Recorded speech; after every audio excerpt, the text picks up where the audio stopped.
बोलो विश्वनाथ भगवान की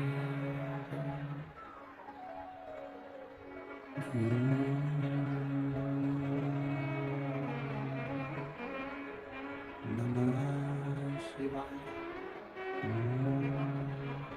नमः शिवाय। नमः शिवाय।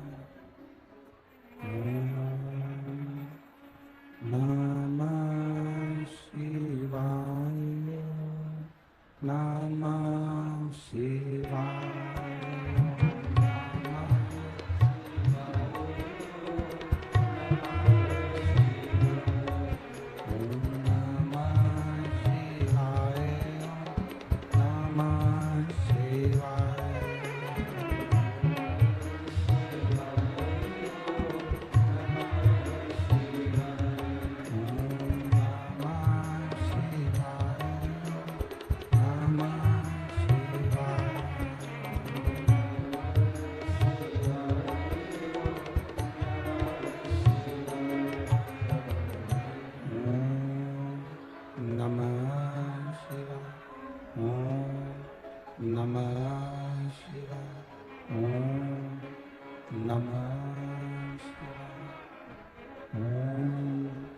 नमः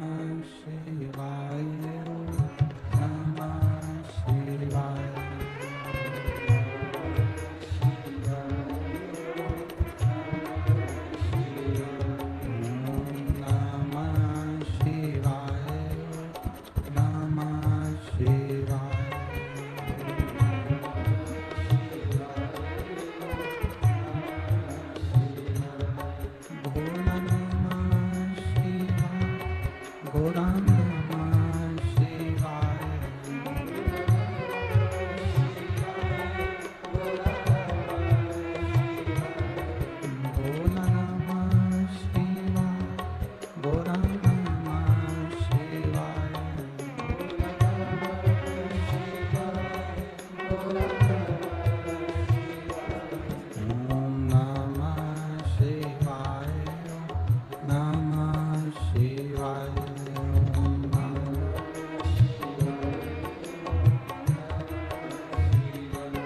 विश्वनाथ भगवान की, महाकालेश्वर भगवान की, ओंकारेश्वर भगवान की, कुबेरेश्वर महादेव की, मथुराधीश भगवान की। हर हर महादेव, हर हर महादेव, हर हर महादेव। हर काशी विश्वनाथ ओगरदानी त्रिकालदर्शी कैलाशी अविनाशी भगवान शिव, जिनकी पुनीत पावन शिव महापुराण की कथा संपूर्ण विश्व के कल्याण हेतु बाबा देवादिदेव महादेव की कृपा से आप और हमको श्रवण करने का सौभाग्य प्राप्त हुआ है। बड़े भाग्यशाली हैं कोटा नगर के सभी रहनिवासी, जो भगवान देवादिदेव महादेव की कृपा से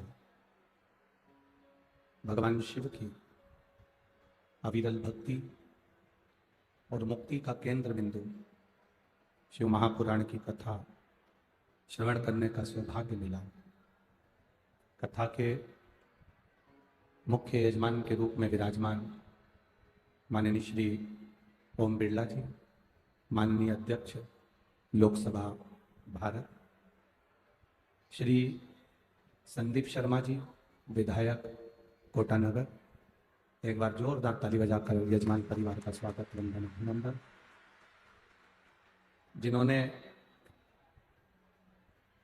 इस पुनित पावन कथा का रस तत्व ग्रहण करवाया। भगवान शिव की कृपा और उनकी उदारता, जो ये पवित्र श्राद्ध पक्ष में शिव महापुराण की कथा को सुनने का सौभाग्य मिला।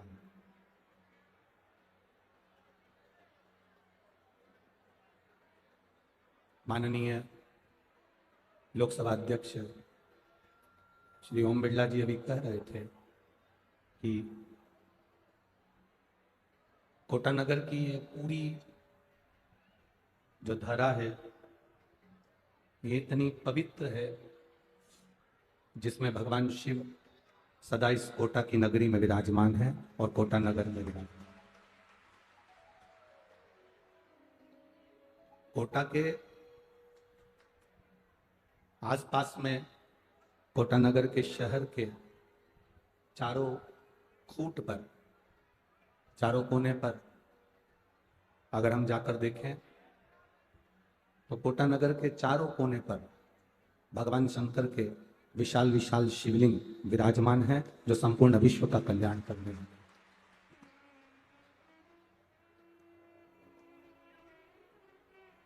जन्म और मृत्यु,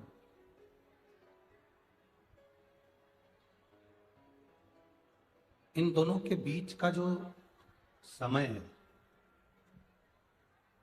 इन दोनों के बीच का जो एक समय निकलता है, इसी को जीवन कहा गया।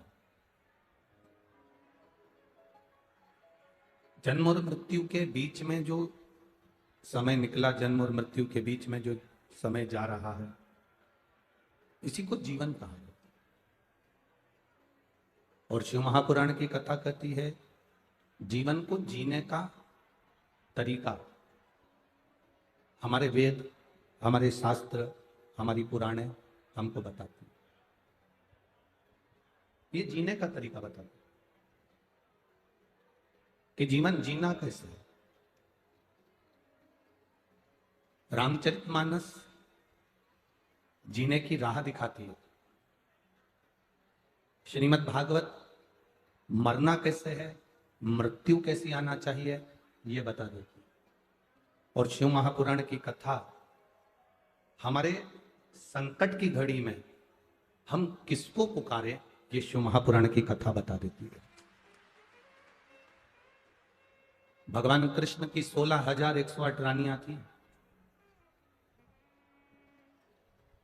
भगवान कृष्ण की 16,108 रानियों में से 16,108 रानियों के घर में औलाद नहीं है, संतान नहीं है।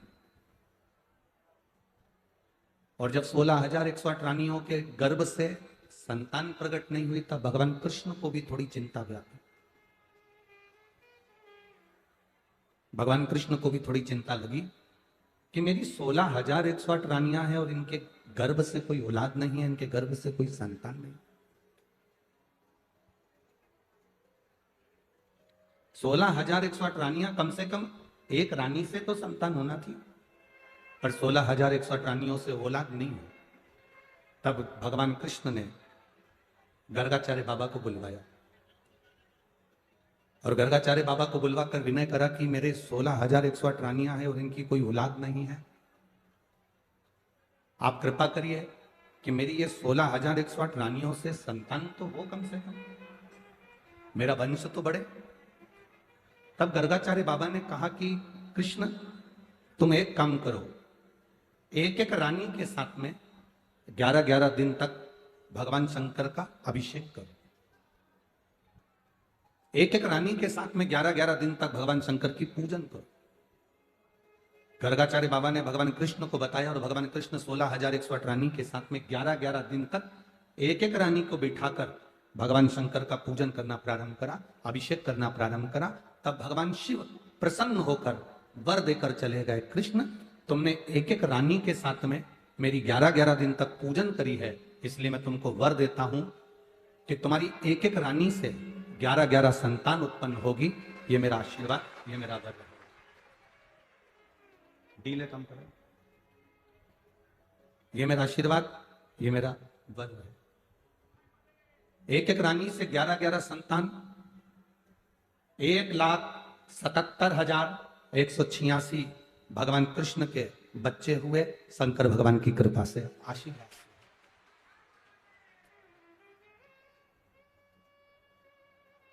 लोग आश्चर्य करते हैं, गुरु जी आप कहते हो कि किसी को 40 साल में संतान हो रही है, किसी को 50 साल में संतान हो रही है, किसी को 80, देखा जाए तो किसी को 55 साल में संतान। एक पत्र आया है, उस पत्र में किसी ने लिखा कि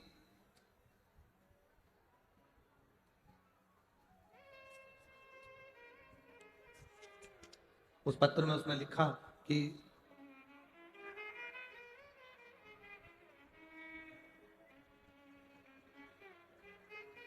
36 वर्ष के बाद मेरे घर में पुत्र रत्न की प्राप्ति हुई। 36 वर्ष के बाद। मेरा नाम राजेश गौतम है, पति का नाम त्रिलोक चंद्र गौतम है। कहीं बैठे हो तो हाथ हिला सकते हैं जहां बैठे। नई धानमंडी एरोड्रम कोटा निवासी हूं। 36 वर्ष के बाद पुत्र रत्न की प्राप्ति। तो ये शिव कृपा के बिना नहीं हो सकता, भगवान शंकर की करुणा के बिना ये प्राप्त नहीं हो सकता, भगवान शिव की दया के बिना यह नहीं मिल सकता। केवल भगवान कृष्ण को मेरे महादेव वर नहीं दिए, मेरे राम जी, जब राम जी को लगा कि लंका पर विजय कैसे प्राप्त करी जाए, लंका को जीता कैसे जाए और ये समुद्र मार्ग नहीं दे रहा, तब मेरे राघव जी ने अपने साथ में आए हुए जामवंत सभी से विचार कर कर शंकर जी की पूजन करी। और यह कैसा बता दो जिसकी मेरे महादेव ने पूजन नहीं करी। जिसने भी, कोई ऐसा बताओ जिसने भी मेरे महादेव की आराधना ना करी हो। 33 कोटि देवी देवताओं में सबने शंकर की पूजन करी, सबने शिव की आराधना करी। और तेरी कृपा बिना न हिले एक भी अणु, लेते हैं श्वास तेरी कृपा से तनु। बखान क्या करूं राखों के ढेर का, चपटी भगोत में खजाना। मेरे राघव जी ने विचार करा कि लंका पर विजय प्राप्त करने के लिए थोड़ा बल चाहिए। कारण जिस लंका पर विजय प्राप्त करने के लिए जा रहे हैं वो लंका का राजा कोई साधारण नहीं, शंकर का उपासक। वो लंका का जो राजा है वो शिव का उपासक है। कल आपको कथा में कहा था, अकाल मृत्यु वो मरे जो काम करे चंडाल का, और काल उसका क्या बिगाड़े जो भक्त हो महाकाल का। जब रावण शंकर जी का उपासक है, जब रावण शिव जी का उपासक है, तो रावण को हराना सबसे कठिन काम, बहुत कठिन।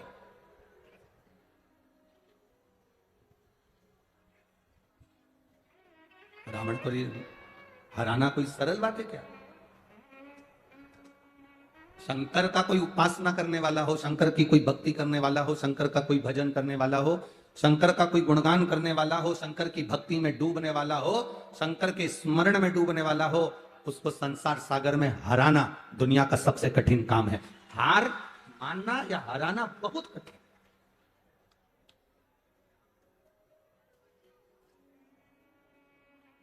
शिव की भक्ति विजय का देती। शंकर भगवान की भक्ति हमें बल प्रदान करती। बस तुम्हारा मन शंकर की भक्ति की ओर जाना चाहिए। तुम सब आज के जमाने के जितने भी लोग हैं वो एलईडी टीवी की तरह हो गए। नई जो टीवी आती है ना, एकदम पतली सी, दीवार पे टंगी रहती है या कहीं रखी रहती, एकदम पतली सी, स्लिम, एकदम पतली। और पुरानी जो टीवी होती थी वो कैसी होती थी? डब्बा। बोलो सही है कि गलत है? डब्बा इतना बड़ा। अब आज की टीवी में और पुरानी टीवी में क्या अंतर है? आज की टीवी को चलाने के लिए हर महीने रिचार्ज कराना पड़ता है। बोलो सही है कि गलत है? बोलो रिकोटा वाली जीजी सही है, और जितने मेरे जीजा बैठे वो भी बोलो सही है। आज की वो एलईडी वाली टीवी को चलाने के लिए हर महीने रिचार्ज करना पड़ता है। और पहले की जो टीवी होती थी उसको रिचार्ज की जरूरत नहीं होती थी। बस वो एंटीना, अगर टीवी नहीं चले तो एक जनी को ऊपर चढ़ा दो, एंटीना घुमा देगा, टीवी चलना। कभी कभी वो एंटीने से भी काम नहीं चलता था तो वो जो डब्बे वाली टीवी होती थी उसको 2-3 थप्पड़, यहां जितनी बैठी हो ना तुम सबने धोया होगा वो टीवी को, वह टीवी में 2-3 धड़के दे दो तो इतने में चिल्ला कर चल गई, 2 पड़ा और चल गई।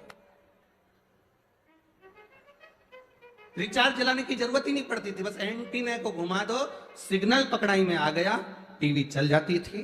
2 धड़के दे दिया, टीवी चल जाती थी। आज की टीवी को हर महीने रिचार्ज करना पड़ता है, पुरानी टीवी को रिचार्ज की जरूरत नहीं पड़ती थी, वो सिग्नल देखकर चलती थी और थप्पड़ मार और चल जाती थी। उसी तरह आज के व्यक्ति का जो मन है इसको हर महीने ज्ञान देना पड़ता है, और पहले के व्यक्ति को ज्ञान की इतनी जरूरत नहीं होती थी। जरा सा मन उसका इधर उधर हुआ तो उसने तुरंत सिग्नल मिलाया, किसी और वाला महाराज कहां आया, उसने तुरंत सिग्नल मिलाया और कथा में अपना मन लगाया, वो टीवी चालू। कभी कभी ये सिग्नल नहीं मिलता था तो अपने मन को वो मारता था, कहां जा रहा है मन, ये चित्त, ये वृत्ति हमारी कहां जा रही है, उसको थप्पड़ मारा जाता था, इस मन को खींचा जाता था कि तू सब दूर जाता है, फिर सत्संग में क्यों नहीं जाता, तू सब दूर जाता है, ये भजन में क्यों नहीं जाता, ये मन बड़ा चंचल है, कैसे तेरा भजन करूं, जितना तेरा भजन करूं उतना मैं चलता है।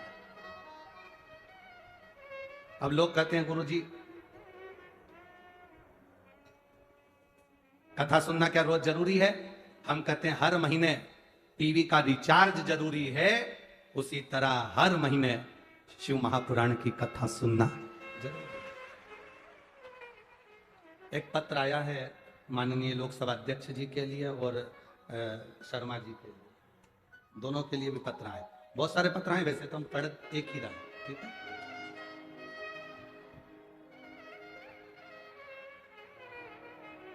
सुरेंद्र नागर, मेना नागर, नया गांव कोटा से, इन्होंने लिखा है माननीय बिरला जी को और संदीप शर्मा जी को हम पूरी कोटा की लाखों जनता की तरफ से इतनी बधाई देना चाहते हैं जिन्होंने ये कथा हमारी सोच से परे करा दी, उसके लिए साथ ये हम इसका क्या वर्णन करें, जिन्होंने इस कथा को हम लोगों को, हम तो सोचते थे कब मिलेगी, पर बाबा की कृपा से जो प्राप्त हुई, ये साधु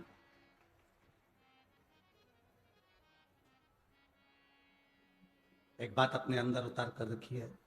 हम तो बिरला जी को भी धन्यवाद देंगे, संदीप शर्मा जी को भी धन्यवाद देंगे कि बाबा आपको ऐसे ही जब जब आप आनंद के साथ में, भक्ति के साथ में राज सत्ता पर बैठे तो ऐसे धार्मिक आयोजन करवाते रहें, ऐसी कृपा बनी। अपने क्षेत्र में भगवत भजन, अपने क्षेत्र में भगवत भक्ति, अपने क्षेत्र में शिव भक्ति का एक बल होना चाहिए।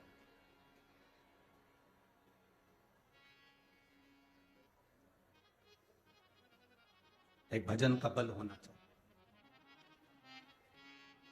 शिव कथा कहती है महाराज, जैसे आज की टीवी को हर महीने रिचार्ज कराने की जरूरत पड़ती है, वैसे हर व्यक्ति को हर महीने, हर रोज, जैसे उदर की तृप्ति के लिए भोजन जरूरी है, उसी तरह आत्मा की तृप्ति के लिए भजन जरूरी। शिव कथा बहुत जरूरी। क्या मिलेगा शिव महापुराण की कथा सुनने से?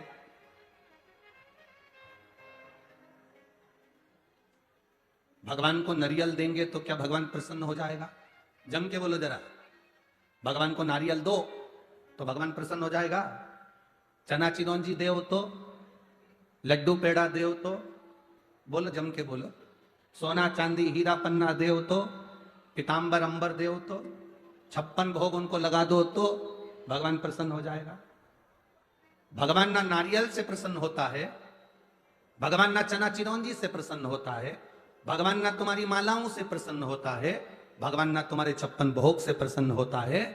भगवान कहते हैं जैसे घर के बुजुर्ग को तुम साड़ी दिला दो उसको प्रसन्नता नहीं आएगी। घर के बुजुर्ग को सोने की रकम दिला दो, उसको प्रसन्नता नहीं आएगी। घर के बुजुर्ग को तुम एक प्लाट उसके नाम कर दो, उसको प्रसन्नता नहीं आएगी। घर के बुजुर्ग के नाम तुम हीरे जवाहरत कर दो, उसको प्रसन्नता नहीं आएगी। घर के बुजुर्ग को अच्छे से अच्छा खाना खिला दो, उसको प्रसन्नता नहीं आएगी। घर के बुजुर्ग को प्रसन्नता कब आएगी? जब जितने घर में लोग रह रहे हैं वो कम से कम थोड़ा सा समय घर के बुजुर्ग को दें तो उसके चेहरे पर प्रसन्नता। घर के बुजुर्ग व्यक्ति को तुम लड्डू खिला रहे, पेड़ा खिला रहे, गुलाब जामुन खिला रहे, कपड़े दिला रहे, जेवर दिला रहे, प्लाट दिला रहे, सामान दिला रहे, और अपना कीमती समय आपने घर के बुजुर्गों को नहीं दिया तो वो उदास रहेगा। उसको तुम्हारी जेवर, उसको तुम्हारे धन, उसको तुम्हारी दौलत की जरूरत नहीं है, उसको अच्छे भोजन की जरूरत नहीं है। वो तो बस तुमसे एक बात मांगता है कि मेरे बेटे, मेरी बहू, मेरा पोता, मेरी पोती मेरे पास थोड़ी देर आके बैठे, अपना समय दें। क्योंकि नारियल, चिरौंजी, चना, 56 भोग, माला, पेड़ा, पीतांबर, सोना, चांदी, हीरा, पन्ना, इन सबसे ज्यादा कीमती है आपका समय। आपने 2.5 घंटा, 3 घंटा शिव महापुराण को दिया है, इसलिए मेरा महादेव भी अंत समय में 3 घंटा तुमको देगा। अंत समय में जब व्यक्ति वेंटिलेटर पर पड़ा होता है, आईसीयू में पड़ा होता है, पूरे घर के लोगों को बाहर निकाल दिया जाता है। पूरे घर के लोग बाहर निकाल दिए जाते हैं जब वो वेंटिलेटर पर पड़ा होता है।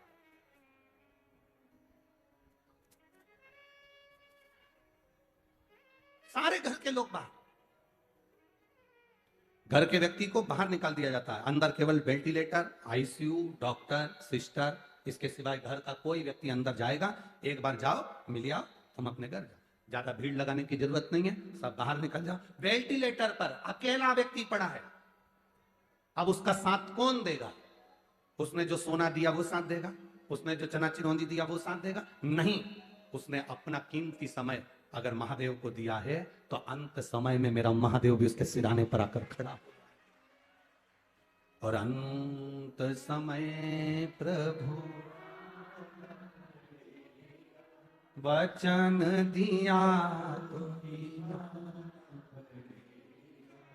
आए ना आए प्रभु कुटुंब कबीरा, अंत समय प्रभु वचन दिया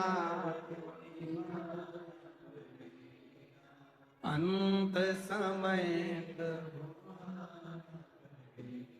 तुमने अपना समय परमात्मा को दिया तो तुम्हारी दुख की घड़ी में वो परमात्मा भी अपना समय तुम्हारे लिए निकाल कर तुम्हारे दरवाजे पर खड़ा है। एक पत्र आया है,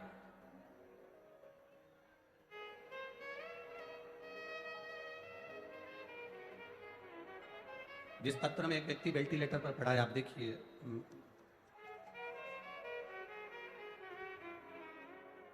मेरीती का खिंची, पुत्री श्री राजेंद्र सिंह जी खिंची, महावीर नगर 3, मेरा मोबाइल नंबर ये है।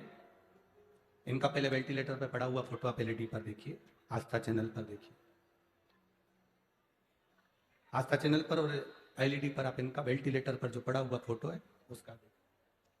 फिर उन्होंने लिखा, भोले बाबा का मैं क्या गुणगान करूं गुरुदेव, जो मांगो बाबा देता है। कहीं बैठी हो तो हाथ हिला सकती हैं। मेरीती का खिंची, पुत्री श्री राजेंद्र सिंह जी खिंची, कहीं बैठी हो तो हाथ हिला सकती हैं।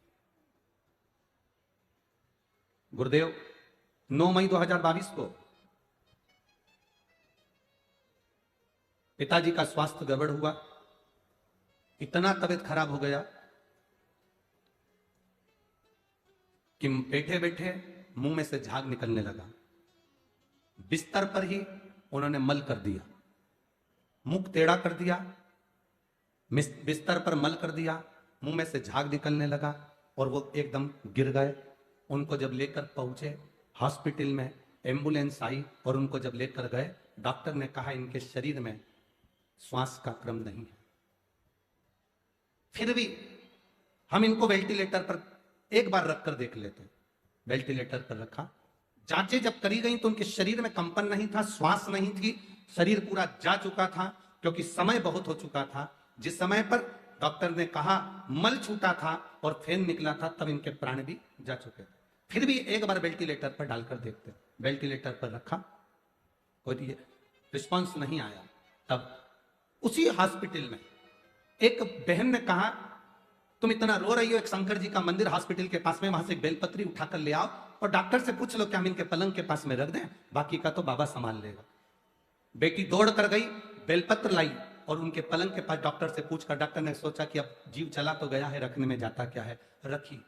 20 मिनट के बाद वापिस श्वास आई और धड़कन चलना प्रारंभ हुई और बाबा की कृपा से वो ठीक हुए, जिनका फोटो में लगा रही हूं। जब वो ठीक हुए उसका भी फोटो में यहां लगा, आप लोग देख सकते हैं एलईडी पर, आस्था चैनल।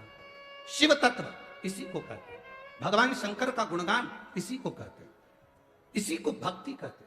आपका विश्वास, आपकी दृढ़ता, आपका भरोसा, आप परमात्मा को धन दो मत दो, आप भगवान को 56 भोग दो मत दो, आप भगवान को नरियल दो मत दो, आप भगवान को चना चिरौंजी दो मत दो, आप भगवान को फूल माला दो मत दो, पर इतना याद रखना, अपनी चलती हुई जिंदगी की इन श्वासों में से थोड़ी सी श्वास मेरे भोलेनाथ को देते चलना, तो अंत समय में वो श्वास तुमको भी दे देगा। आखिरी के समय में तुम जो दोगे वो तुम्हें देगा।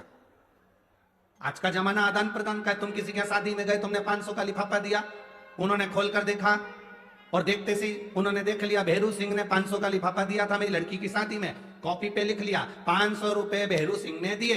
अब वो भेरू सिंह की यहाँ शादी आएगी तो तुम्हारे यहाँ भी, बोलो जम के बोलो, 500 का ही लिफाफा जाएगा, इससे ना तो कम और ना इससे ज्यादा। पहले तो डायरी निकाली जाएगी, डायरी में देखा जाएगा कि इसने हमारे यहाँ शादी में क्या दिया था। पायल दी थी, पायल देंगे, बिछुड़ी दी थी, बिछुड़ी देंगे, अंगूठी दी थी, अंगूठी देंगे, कान के दिए थे, कान के देंगे। इसने क्या दिया था वो लिस्ट में देखा जाएगा, और लिस्ट में देखा कि इसने 500 रुपए दिया तो उसको 500 रुपए दिया। अब तुम्हारी इतने सारे शिव भक्त इस कोटा नगर के दशहरा मैदान में जो अंदर हैं, इससे दुगने बाहर बैठे हुए हैं, पेड़ों के नीचे, कहीं दुकानों में, कहीं रोड पर, जहां मर्जी पड़े वहां बैठकर कथा सुन रहे हैं। तुम्हारी भी लिस्ट अंत समय में निकाली जाएगी कि इसने भोलेनाथ को क्या दिया था, तो उसमें लिस्ट में निकलेगा इसने शंकर जी को 1 लोटा जल दिया था और शिव महापुराण में समय दिया था।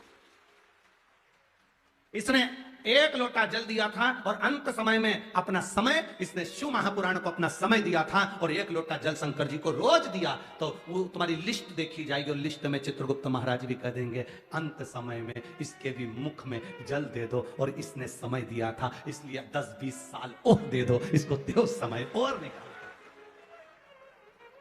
अब कोई कहे गुरुजी हमने तो 3 घंटा दिया, तो क्या भगवान शंकर भी हमारे को 3 घंटा ही देंगे? आखिरी में जब प्राण छूटने का समय होगा 3 घंटा। अरे भैया कथा तो सुनो, आधा चावल का दाना मेरे द्वारकाधीश ने बर्तन में से निकाल कर खाया था। बोलो खाया था कि नहीं खाया था? कितने ऋषियों का पेट भरा था? 10,000 संतों का पेट आधा चावल के दाने से भर दिया था। एक साड़ी का एक धागा। द्रौपदी ने चीर बांधा था, बोलो तो। जो कपड़ा बांधा था उस कपड़े में कितने धागे थे? जो कपड़ा द्रौपदी ने फाड़कर भगवान कृष्ण के हाथ में बांधा था, भगवान कृष्ण वो कपड़ा बंधा हुआ अपने रानियों के पास पहुंच गए। रुक्मणी ने पूछा नाथ आपके हाथ में हुआ क्या? भगवान बोले मेरे हाथ में चोट लग गई तो द्रौपदी ने अपना चीर बांध दिया। रुक्मणी, सतभामा, जामवंती, कालंदी, इस चीर को लेकर जाओ, इसका एक एक धागा निकालो। कितने धागे हैं मुझे बताओ। रुक्मणी ने पूछा क्यों? भगवान के तुम लेकर तो जाओ। उस चीर के एक एक धागे को निकाला गया और काउंट किया गया, गिनती लगाई। तब गिनती लगाई 9,999 धागे भगवान के हाथ में द्रौपदी ने बांधे थे। वो 9,999 साड़ी भगवान द्वारकानाथ ने द्रौपदी को दे दी। ले, इतना सा चीज, इतना सा कपड़ा, और उसमें धागे कितने थे? बोलो बोलो जम के बोलो रे कोटा वाला। 9,999। एक चावल का दाना हम महादेव को देते हैं, वो हमारे घर का, परिवार का पेट भर देता है।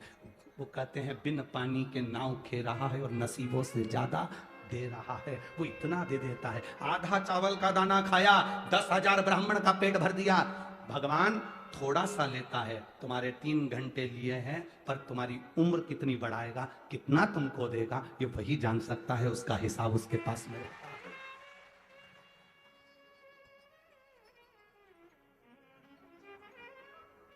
कितना देगा वो उसके ऊपर में। बस आप तो इतना भगवान से जरूर कहना, हे भोलेनाथ, हे शंभु,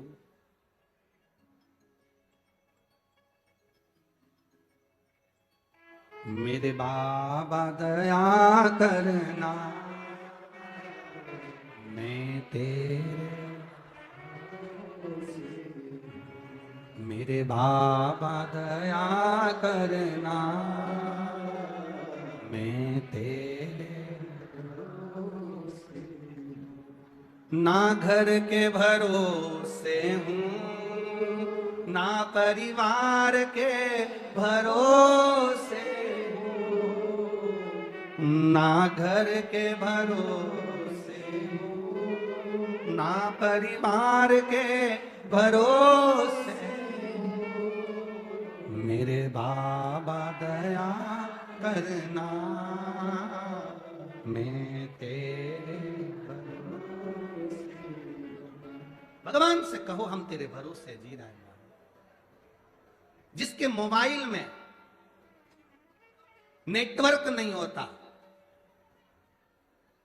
फिर वो मोबाइल का क्या करता? जम के बोलो जरा। तुम्हारे मोबाइल में नेटवर्क नहीं है तो तुम मोबाइल का क्या करोगे? बैठे बैठे गेम खेलोगे। बोलो सही है कि गलत है? अरे बोलो तो जम के जरा। जिसके मोबाइल में नेटवर्क नहीं होता वो मोबाइल पर गेम खेलता है, और जिसका शंकर के प्रति भरोसा नहीं होता, दुख उसके साथ गेम खेलता है। मोबाइल में नेटवर्क नहीं है तो मोबाइल में व्यक्ति गेम खेलेगा। नेटवर्क तो है ही नहीं, खेल रहा है, गेम खेल रहा है। जिसका भरोसा पक्का नहीं होता, जिसका विश्वास दृढ़ नहीं होता, तो फिर दुख, तकलीफ, कष्ट, बीमारी, रोग, ये सब हमारे साथ गेम खेलते हैं। बार बार तकलीफें आती है। तुम अच्छा देखोगे तुम्हें अच्छा प्राप्त होगा, तुम अच्छा ढूंढोगे तुम्हें अच्छा मिलेगा। माता पार्वती मैनावती से कहती हैं, मां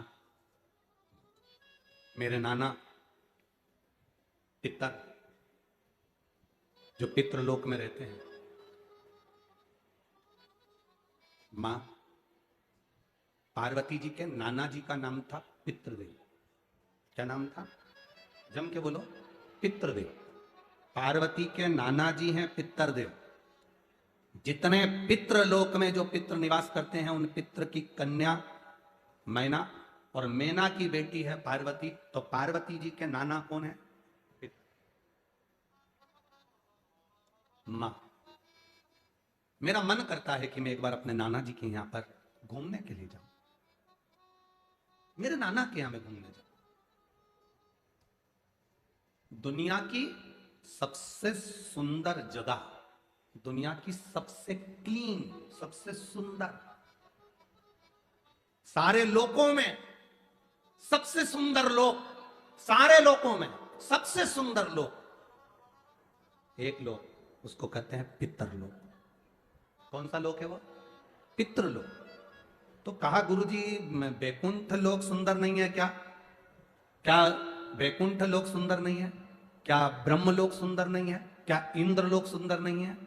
ये तो दुनिया के लोगों ने पितरों को हवा बनाकर रखा है कि पितर बेचारे रुष्ट हो जाएंगे, पितर हमको अपशब्द कहेंगे, पितर हमसे नाराज हो जाएंगे, पितर शरीर में आने लगेंगे, पितर ऐसा कर देंगे, पितरों को भूत कह देते हैं, पितर को ये कह देते हैं, जो मन पड़ता है लोगों का। बहुत सारे लोग अपने अपनी पीठ पे बैठकर, अपनी अपनी व्यासपीठ पर बैठकर ना जाने पितरों के लिए क्या क्या कह देते हैं। जो नहीं समझा उसके लिए ये कि वो पितरों को समझा ही नहीं। जिसने जिंदगी में एक बार शिव महापुराण की कथा सुन ली तो वो पितरों को समझ जाएगा कि पितर है क्या। सारे लोकों में सबसे सुंदर लोक है पितरलोक। कारण क्या है? तुम्हारे यहां दिवाली साल में एक बार मनाई जाती है, देवलोक में दिवाली साल में एक बार मनाई जाती है, नाग दीपावली के दिन। पितृलोक में दीपावली रोज मनाई जाती है। कारण, पितृलोक में दिवाली रोज क्यों मनाई जाती है? उसका कारण क्या होता है? लक्ष्मी जी ने नारायण से पूछा, ब्रह्माणी ने ब्रह्मा जी से पूछा, इंद्राणी ने इंद्र से पूछा, एक बात बताओ, तुम दिन भर बैकुंठ में नहीं रहते हो नारायण, आप कहां चले जाते हो? भगवान विष्णु ने कहा मैं बता नहीं सकता कि मैं दिन भर कहां जाता हूं।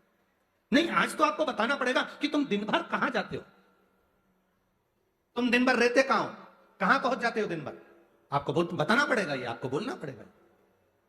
भगवान नारायण कहते हैं मैं नहीं बता सकता। सुबह शाम घर पर आते हो, दिन भर गायब रहते हो, आखिर जाते क्या हो? पत्नी पति से क्यों ना पूछे? तुम भी अपने पति से पूछ सकती हो, क्यों दुकान तो 8 बजे बंद हो गई थी, 11 बजे आ रहे हो, कहां थे श्रीमान? पूछ सकती है, पत्नी का फर्ज है पूछना, और पूछना चाहिए भी, पूछना चाहिए, उसमें क्या दिक्कत है? पति को बताना भी चाहिए अपनी पत्नी को कि मैं वहां गया था तो मैं आते आते मंदिर होते हुआ आया तो ऐसा हुआ, तो पूरी पूरी बात बताओ कि ऐसा हुआ, बताना चाहिए। धर्म पत्नी को बताना चाहिए कि मैं गया था, ये काम था, वो काम था। लक्ष्मी जी ने पूछा तुम दिन भर कहां रहते हो? भगवान विष्णु ने कहा मैं बता नहीं सकता, बताना पड़ेगा। तब नारायण ने कहा, फिर नारायण बोले, नारायण ने कहा कि देखो लक्ष्मी, बात ऐसी है कि पितृलोक इतना सुंदर लोक है, इतना सुंदर लोक है कि जहां जितने पितर निवास करते हैं उनके घर का कोई व्यक्ति अगर कथा सुनने जाता है, मंदिर जाता है, अगरबत्ती लगाता है, दिया लगाता है, या पूजन आराधना करता है, या भूलवश भी कहीं भगवान की कथा में जाकर बैठ जाता है, जितनी देर उसके घर का व्यक्ति कथा में बैठता है, नारायण कहते हैं उतनी देर मैं उसके घर के पितरों के कंधे पर हाथ रखकर कथा को श्रवण करता हूं। पितृलोक इतना सुंदर है। और पितृलोक के जो स्वामी है आर्यमा स्वामी, वो पितृलोक के जो स्वामी है वो भी बड़े सुंदर है, और पितृलोक के जो स्वामी है बड़े सुंदर, और पितृलोक के स्वामी जिस पर बैठते हैं, काय पर बैठते हैं? कौवे पर, वो भी बड़ा सुंदर, अति सुंदर। अरे गुरुजी कहां की बात कह रहे हो? सबसे सुंदर पक्षी तो मोर है, राष्ट्रीय पक्षी में भी उसको कहा सबसे सुंदर पक्षी तो मोर है, और आप कह रहे हो कि दुनिया का सबसे सुंदर पक्षी कौवा है। अरे भाई, जिसने कथा नहीं सुनी उसको लगता है कि दुनिया का सबसे सुंदर पक्षी मोर है, पर अगर शास्त्र को उठाकर देखोगे तो दुनिया का सबसे सुंदर पक्षी कौवा था। पहले नंबर पर सफेद सुंदर अति सुंदर कौवे के आगे कोई पक्षी नहीं था। वो तो ब्रह्मा जी ने पृथ्वी पर यज्ञ करा, और पृथ्वी पर जब यज्ञ करना चाहा ब्रह्मा जी ने, तो उस समय पर ब्रह्मा जी ने कहा मुझे इस पृथ्वी पर यज्ञ करना है, इस जमीन को लीपने के लिए अमृत की जरूरत है। जैसे अपन गाय का गोबर लीपने के लिए लाते हैं, वैसे ब्रह्मा जी ने कहा इसको लीपने के लिए अमृत चाहिए। अमृत कौन लेकर आएगा? कोई आगे नहीं आया, तब ब्रह्मा जी ने कौवे को बुलाया, ए कौवा तुम अमृत लेकर आओ, क्योंकि तुम्हारी दृष्टि बड़ी प्रबल है, तुम अमृत को ढूंढ कर ला सकते। कौवा अमृत तो लाना, पर झूठा मत करना, अमृत को लेकर आना, मुझे बताना कहां रखा है तो मैं लेने चले जाऊंगा। कौवे ने कहा जो आज्ञा ब्रह्मदेव। कौवा आर्यमा स्वामी को नमन करा, प्रभु ब्रह्मा जी का काम है, मुझे जाना पड़ेगा। कौवा बड़ा सुंदर था, बुद्धिमान था, तो कौवे को भेज दिया। इसलिए रामचरितमानस में काकभस्सुंडी की कथा बार बार आती है। गरुड़ और कौवे की कथा आ रही है। कौवा कितना विद्वान था, चला अमृत का पता लगाने के लिए। जब कौवा चला, अमृत का पता लगाते लगाते लगाते लगाते कौवे ने संकल्प ले लिया था कि जब तक अमृत नहीं मिलेगा मैं मुख झूठा नहीं करूंगा, पानी तक नहीं पीऊंगा। भूखा प्यासा कौवा दौड़ता रहा। आर्यमा स्वामी से कहकर कौवा दौड़ते दौड़ते दौड़ते दौड़ते जाए। बहुत दिन हो गए, तब कौवे को अमृत मिला। अमृत मिला तो कौवे को लगा बहुत तेज प्यास लग रही है, करूं क्या? कौवे ने उस अमृत को झूठा कर दिया। ब्रह्मा जी को आकर कहा स्वामी अमृत वहां रखा हुआ है, पर बात इतनी सी है कि मैंने उस अमृत को झूठा कर दिया। ब्रह्मा जी को क्रोध आ गया। ब्रह्मा जी ने कहा कौवे तू सफेद होकर सुंदर होकर तूने ऐसा काला काम कर दिया, ऐसा बेकार काम करा, तूने अमृत को झूठा करा और ऐसा काला काम तूने करा। मैं तुझे श्राप देता हूं कौवे, तू गोरे से काला हो जाएगा। तूने अमृत को झूठा करा इसलिए तेरी वाणी कर्कश हो जाएगी, तेरी वाणी कर्कश हो जाएगी। अमृत को कौवे ने झूठा करा था, इसलिए सारे पक्षी जल्दी मरते हैं, पर कौवा इतनी आसानी से नहीं मरता। कौवा इतनी आसानी से नहीं मरता। सारे पक्षी जल्दी मरते हैं, पर कौवा आसानी से नहीं मरता। तेरी वाणी कर्कश होगी तो काला होगा। सुंदर कौवा काला हो गया। आर्यमा स्वामी ने देखा कि मेरा कौवा, मैं जिस पर बैठता हूं ये काला हो गया, आर्यमा स्वामी ने ब्रह्मा जी से कहा, आप क्या चाहते थे? ब्रह्मा जी कहते हैं, मुझे यज्ञ करना था, जमीन को लीपना था, कौवे ने अमृत झूठा कर दिया। क्यों चिंता करते हो? अमृत तो अमृत है, कोई झूठा भी कर देगा तो अमृत की शान कहां घट जाए? अमृत की क्या शान घटना है? आर्यमा स्वामी ने कौवे से कहा, तू चिंता मत कर। आर्यमा स्वामी बोले, कौवे तू चिंता मत कर, आज मैं तुझको एक कार्य देता हूं। जब 16 श्राद्ध आएंगे, कौवा जिस जीव की जो तिथि होगी, मान लो किसी की चतुर्थी तिथि है, उस चतुर्थी तिथि पर तुझे छोड़ने के लिए पृथ्वी पर पितरों को जाना पड़ेगा। जब उनके छत पर तो पितरों को छोड़ने के लिए जाएगा, कौवा जब तू वापिस आएगा, तेरे लिए छत के ऊपर भोजन रखा रहेगा। जिसकी छत पर भोजन रखा मिल जाए उसको तू पाएगा तो पितृ तृप्त होंगे। कौवे ने कहा, मेरे द्वारा पितृ तृप्त होंगे? कौवा नहीं, जब पितर वापिस आएंगे, पितृलोक में रहेंगे, उनको 1 वर्ष के अंदर जब भूख लगेगी, तब कौवा तू अपनी चोंच में उनकी छत से जो भोजन लेकर आएगा, अपनी चोंच से निकालकर उन पितरों को देगा, जिससे उनका कल्याण होगा और वो आशीर्वाद प्रदान करेगा, वो वर प्रदान करेगा। हम नहीं पहचानते हमारे शास्त्रों के विधानों को, हमने कह दिया ये अच्छा है, हमने कह दिया वो अच्छा, उसको समझो क्या कि श्रेष्ठता कहां है। शिव तत्व की प्राप्ति का एक आनंद बिंदु। तेरी कृपा बिना न हिले एक भी अणु, लेते हैं श्वास तेरी कृपा से। ये शिव तत्व है, इसको पहचानना, इसको जानना है। इसीलिए कहते हैं महाराज, हरिओम में ओम समाया है, मेरा भोला नगर में आया है। हरिओम में ओम समाया है,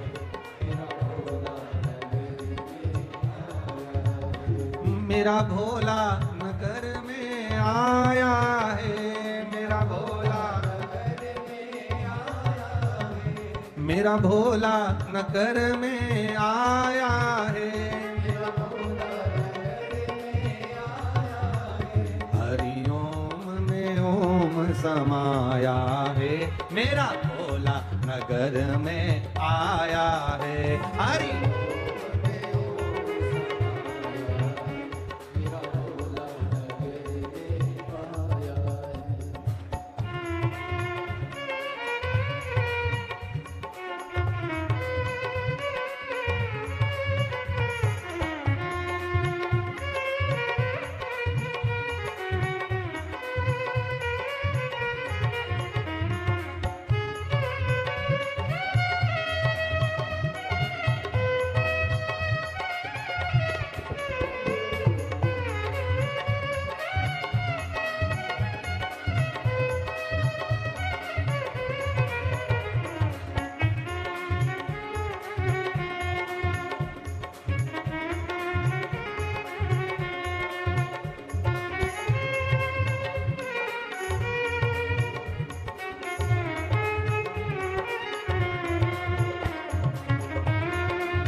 मेरा भोला नगर में आया है, मेरा भोला नगर में आया है। हरि ओम में ओम समाया है, मेरा भोला नगर में आया है।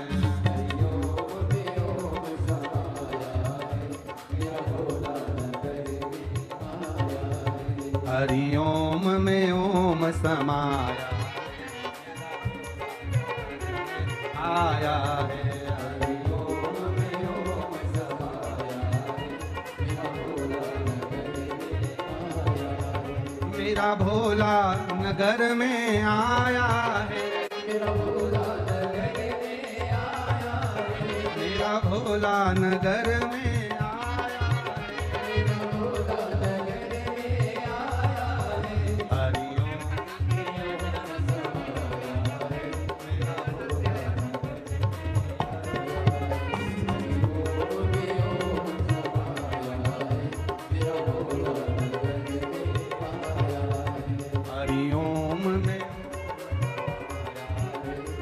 भोला नगर में आया। हरि ओम में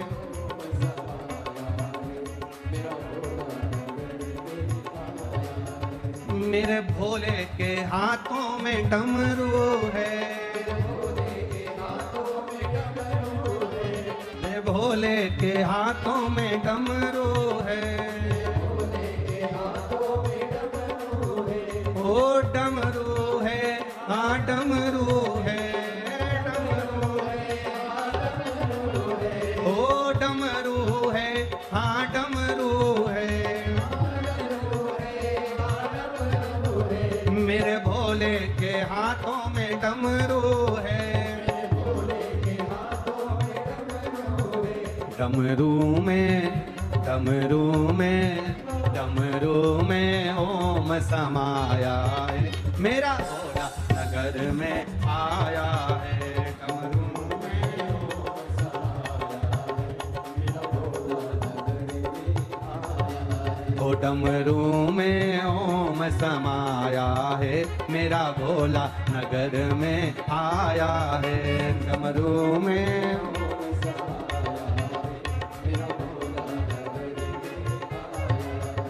मेरा भोला नगर में आया है, मेरा भोला ओ मेरा भोला नगर में आया है, मेरा भोला हरि ओम में ओम समाया है, मेरा भोला नगर में आया है। हरि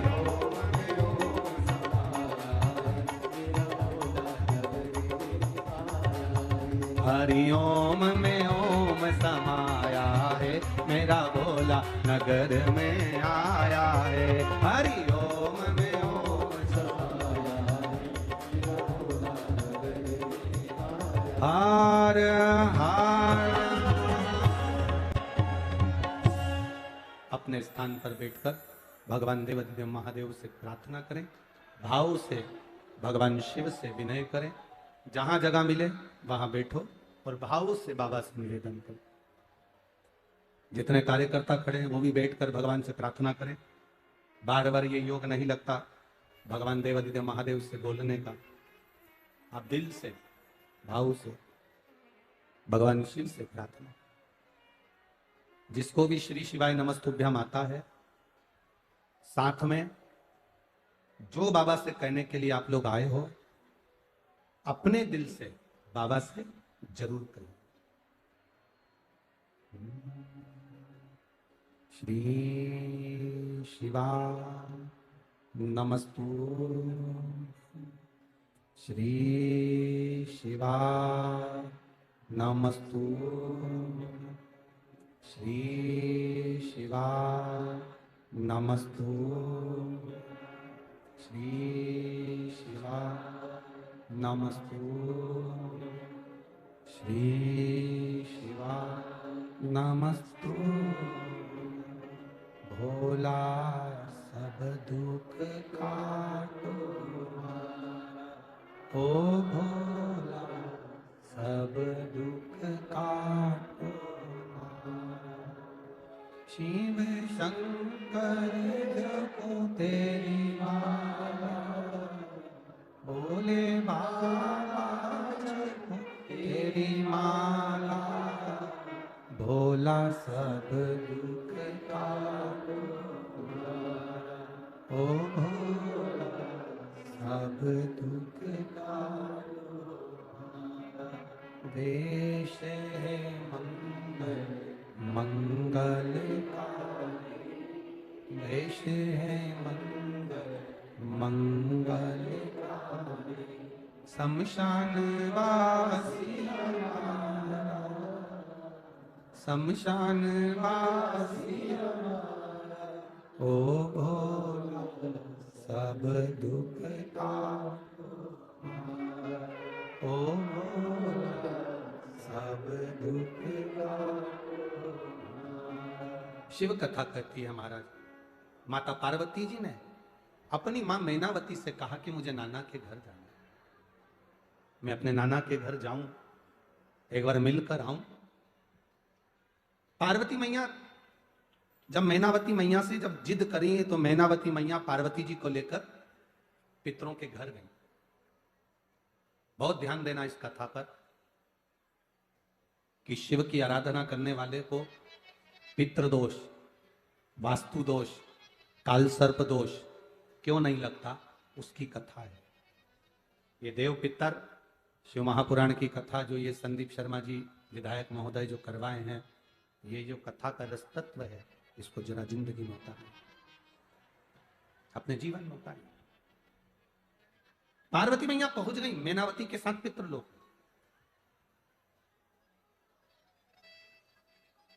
पितृलोक में पहुंची और देखो शिव महापुराण की कथा कहती है, बाबा देवादिदेव महादेव का चरित्र कहता है,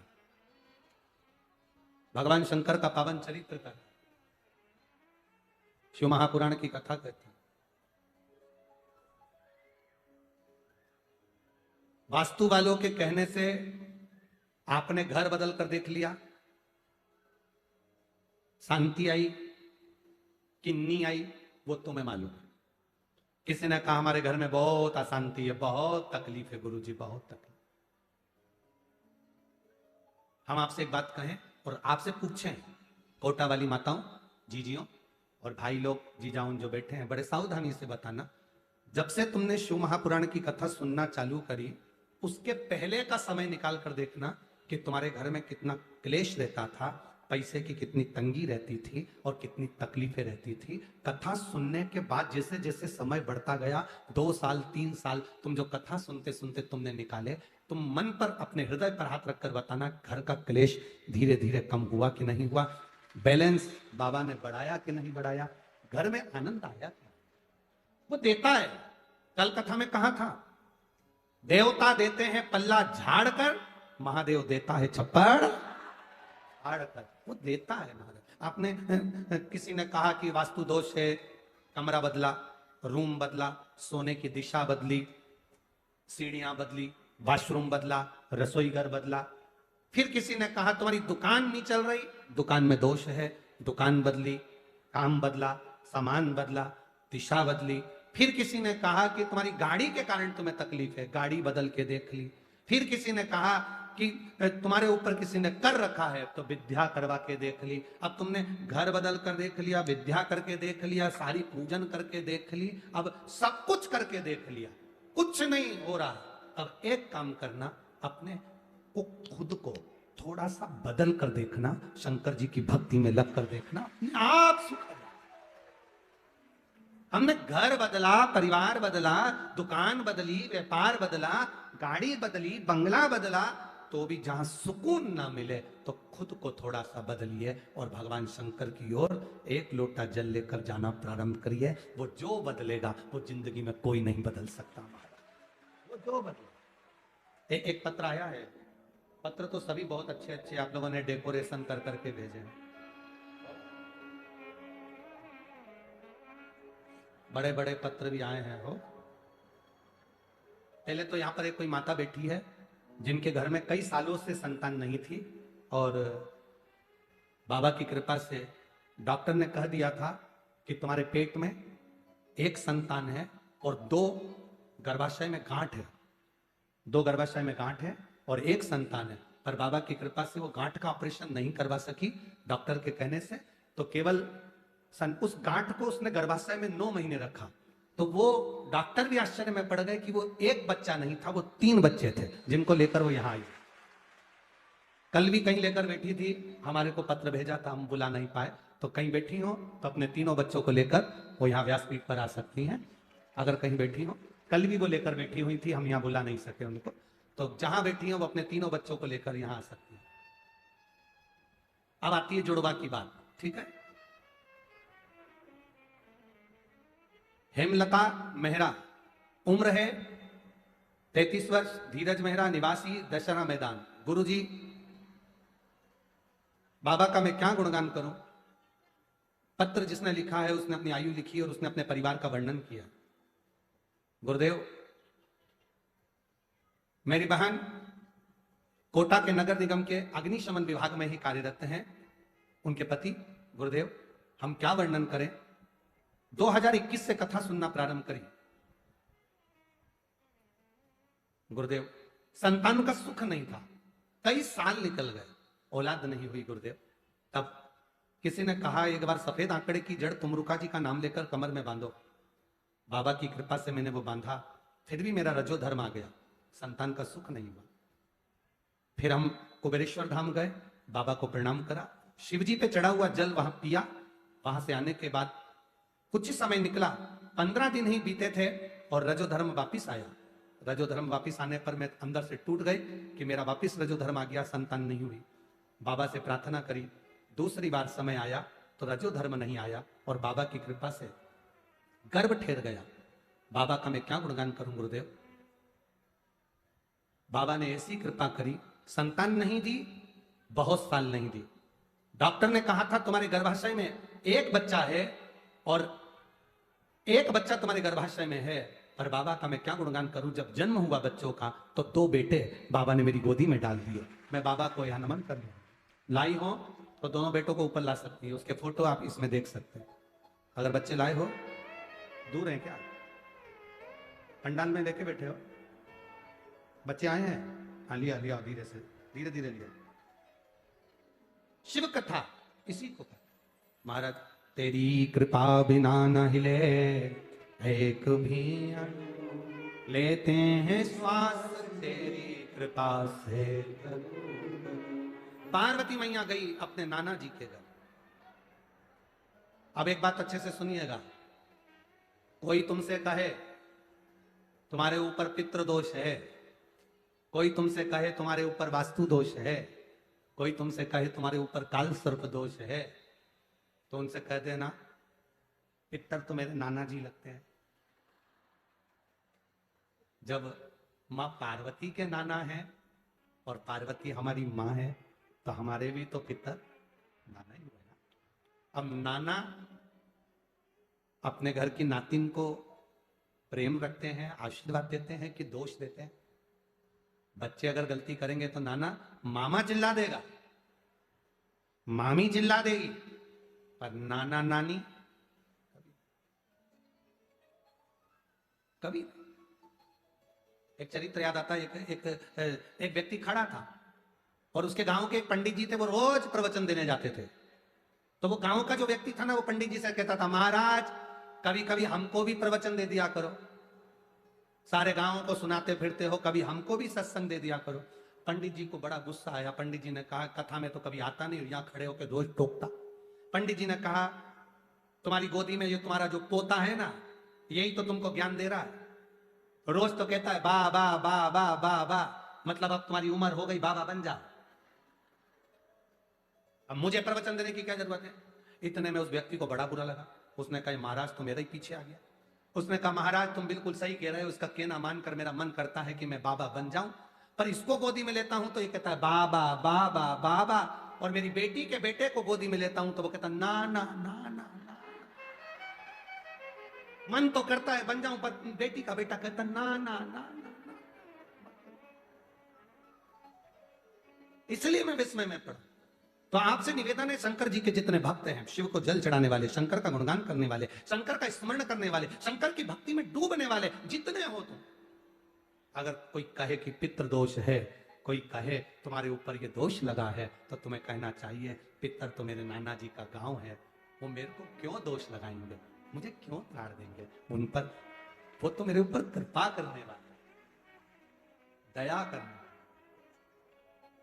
कई लोग कहते हैं श्राद्ध पक्ष में गाड़ी नहीं लेना चाहिए, कोई कहता है श्राद्ध पक्ष में सोना नहीं लेना चाहिए, कोई कहता है श्राद्ध पक्ष में ये कोई अच्छे कार्य नहीं करना चाहिए, मकान का सौदा मत करो, गाड़ी मत लो, ये मत करो, वो मत करो। शिव महापुराण की कथा कहती है पूर्वजों के इन 16 दिन में आप कुछ अच्छा भी करोगे ना तो ये पूर्वजों का आशीर्वाद ही मिलेगा, गलत नहीं है। वो तो लोगों ने पितरों को हुआ बना दिया, लोगों ने पितरों को भूत बना दिया, लोगों ने कह दिया ये पितर पितर तो भूत हो गए, प्रेत हो गए ना। अभी कथा में आपने सुना था सबसे सुंदर लोक कौन सा बताया, जम के बोलो जरा, कौवा कैसा था, आर्यमा स्वामी भी सुंदर, कौवा भी सुंदर, पितर लोक में जितने पितर रहते हैं वो बड़े सुंदर है, बड़े सुंदर।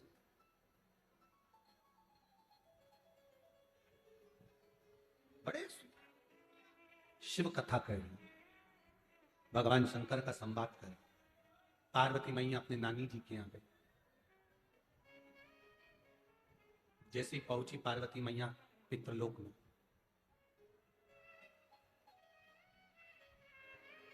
पितृलोक में पहुंचते से पार्वती जी ने क्या देखा कि वहां बहुत सारी कुसा रखी हुई। क्या रखी हुई है, कुसा, कुसा देखिए डाब, कुसा।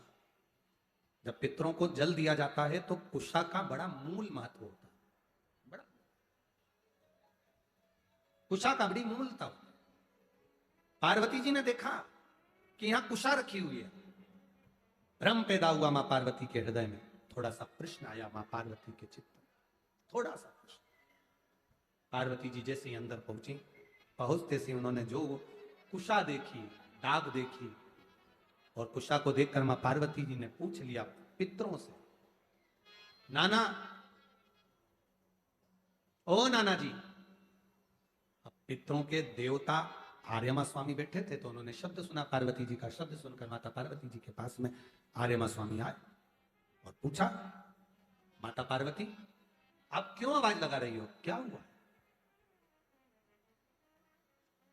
आप आवाज क्यों लगा रही हो, हुआ क्या। पार्वती जी ने कहा, मैं मेरे नाना के घर में आई हूं, पर इतना सारा कुशा रखा देखा है, डाब रखा देखा है, तो मैंने पूछा कि ये कुशा, ये डाब क्यों रखा। देखो सनातन हिंदू धर्म में जो कुशा होती है, जो डाब होता है, साल भर अपने घर के अंदर कहीं ना कहीं इस कुशा को, इस डाब को संभाल कर रखना चाहिए। उसका कारण क्या बताया है, तो यहां पार्वती जी से स्वयं आर्यमा स्वामी कहते हैं, सुनो पार्वती माता, पितृलोक में ये जो ढाब है, पितृलोक में जो ये कुशा है, पितृलोक में ये कुशा जो रखी हुई तुम देख रही हो, इस कुशा का महत्व ये होता है कि जिस घर में, जिस घर के अंदर कुशा रखी होती है, उस घर पर पितरों की कृपा दृष्टि सदा बनी होती है, वहां दुख, तकलीफ, कष्ट नहीं आता। पर कुशा रखने का स्थान, 3 जगह कुशा रखने का स्थान दिया। कितनी जगह दिया, जम के बोलिए, 3 जगह पर कुशा रखने का स्थान दिया है। आप अपने ध्यान में रखिएगा। देव पितर जो शिव महापुराण की कथा चल रही है, इससे आपको सीखना है और जनमानस तक आपको ये चीजें रखना है, जिससे हमारा सनातन धर्म में ये बात मालूम पड़े कि कुशा का महत्व क्या है, कुशा कहाँ रखी जाती है और कुशा के जल से तर्पण क्यों दिया जाता है। ये बहुत समझने वाली बात है। 3 जगह पर कुशा का महत्व बताया गया कि कुशा को 3 जगह पर रखा जाए। पहला, अपने घर के दरवाजे में जहां से अपन प्रवेश करते हैं, उस प्रवेश के द्वार के प्रवेश द्वार से कुछ दूरी पर कोई फोटो लगा हो, कोई चित्रपट लगा हो, कोई जगह हो ऐसी जहां तुम कुशा को अंदर प्रवेश करते समय कुछ दूरी पर उस कुशा को आप राइट भाग की ओर रख दें। घर में प्रवेश करते हैं, उस द्वार से कुछ दूरी पर डाब कुशा रख सकते।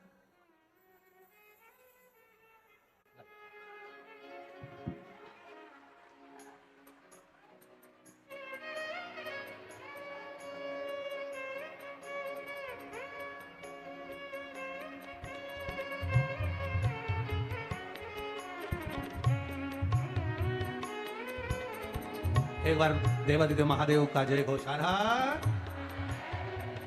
ये दो बालक बाबा की कृपा से कई वर्षों के बाद हुए। एक बार जोरदार ताली बजाएं।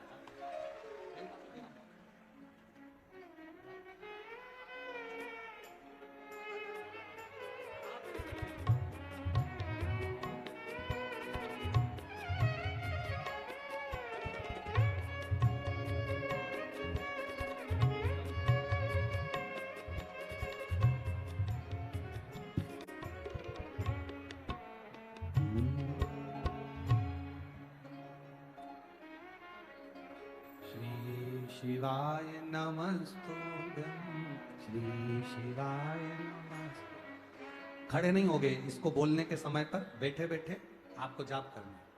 बैठे बैठे, खड़े होकर नहीं। श्री शिवाय नमस्तुभ्यं, श्री शिवाय नमस्तुभ्यं, श्री शिवाय नमस्तुभ्यं, श्री शिवाय नमस्तुभ्यं, श्री शिवाय नमस्तुभ्यं,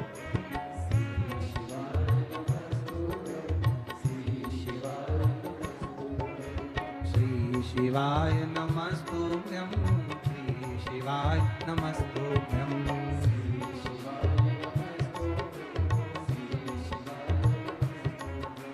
श्री शिवाय नमस्तुभ्यं, श्री शिवाय नमस्तुभ्यं,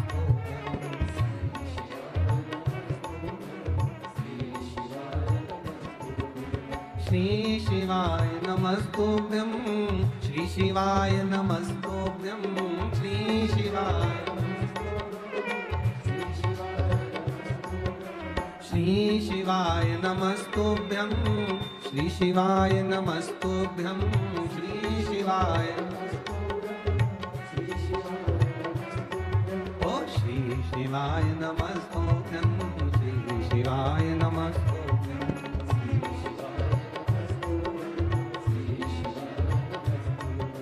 श्री शिवाय नमस्तुभ्यं, श्री शिवाय नमस्तुभ्यं, हर हर महादेव। भगवान शिव की कथा कर रही है। डाब को, कुसा को 3 जगह पर, पहला द्वार से अंदर प्रवेश करते समय सीधे हाथ पर कहीं पर भी रख सकते। दूसरा,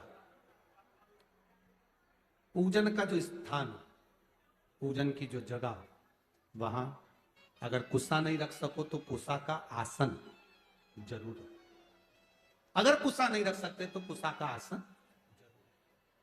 तीसरा, रसोई घर के अंदर जहां पर परिंदा हो, मटका हो, हंडा हो, उसके आसपास में कहीं थोड़ी भी जगह हो, एक छोटी सी भी कुसा अगर अपन ने रख रखी है तो घर में कभी भी बड़ी बीमारी प्रवेश नहीं कर सकती। एक कुसा भी अगर हमने रखी है, एक डाब भी हमने रखी, हम तो यहां तक कहेंगे, शिव महापुराण की इस पवित्र कथा में आप लोगों से कहना चाहेंगे,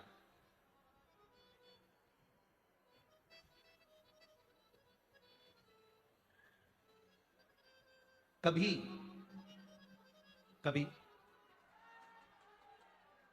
इस पवित्र कथा में अगर आप लोग स्मरण करेंगे तो कभी जिंदगी में आप कोई बड़ी जांच कराने के लिए जा रहे हो कि डॉक्टर ने बोला है कि इनको ये बीमारी हो रही है, इनको ये रोग हो रहा है, इनको ये तकलीफ,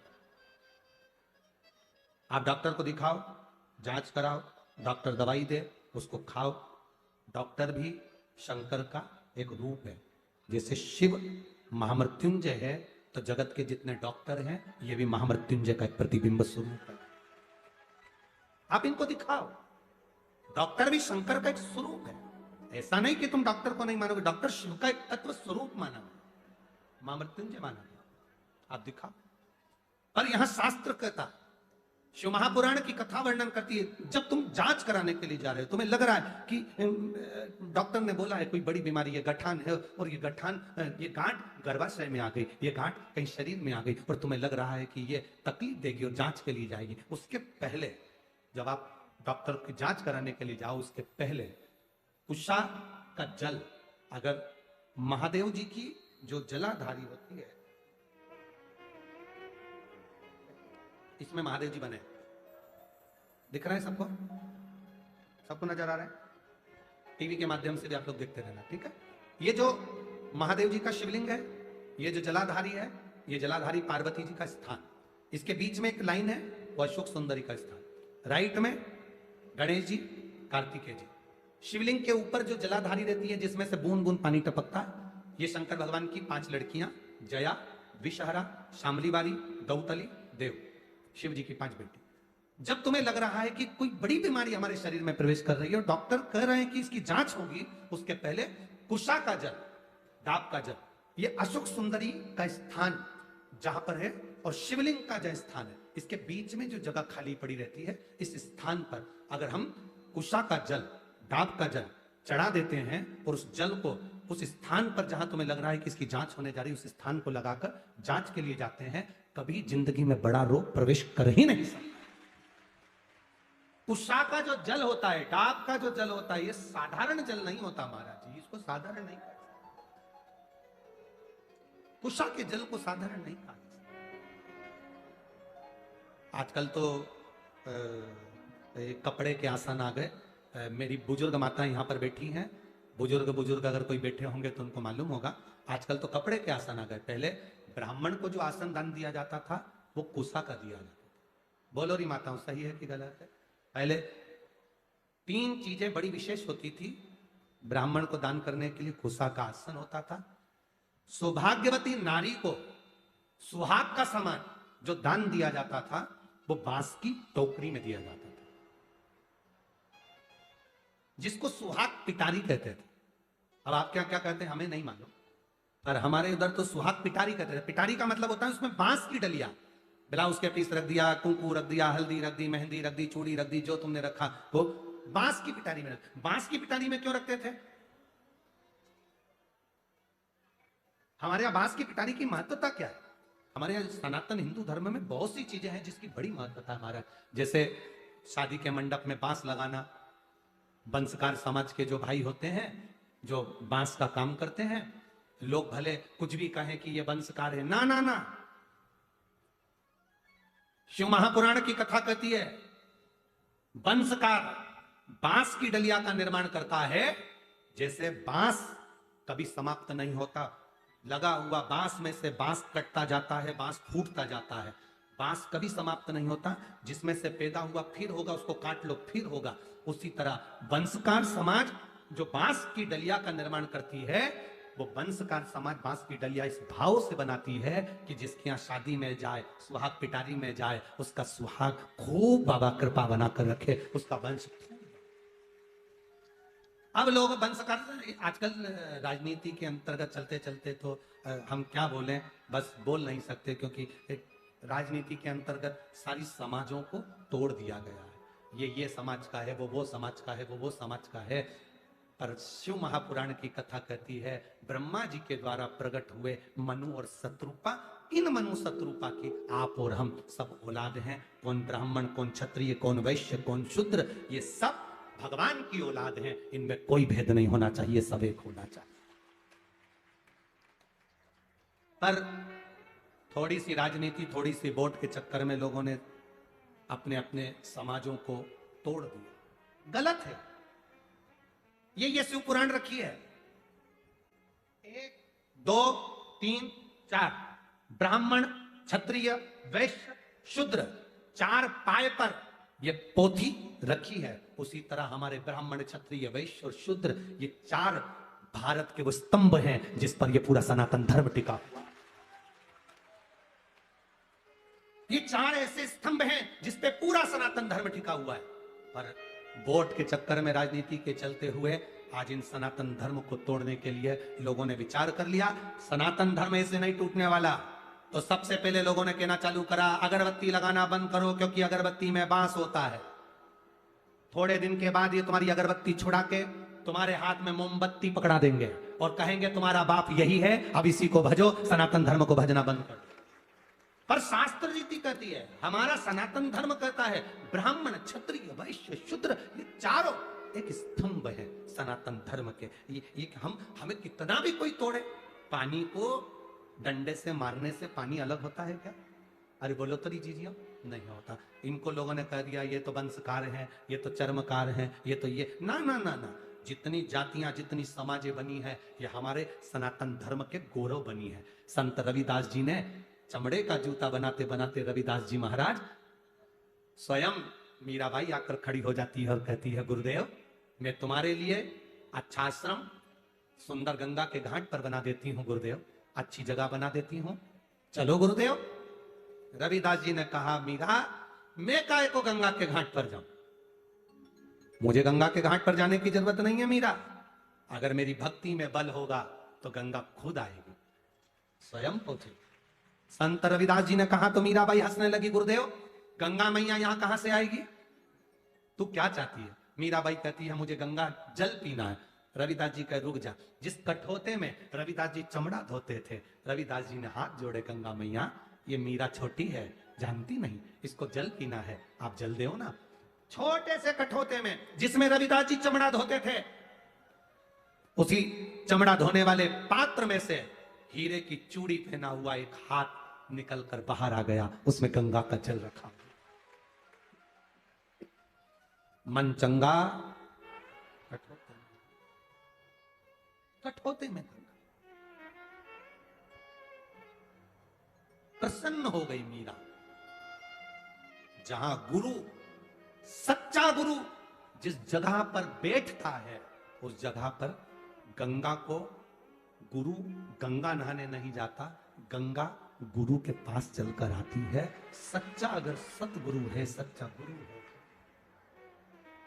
गंगा नजदीक पहुंच जाती है।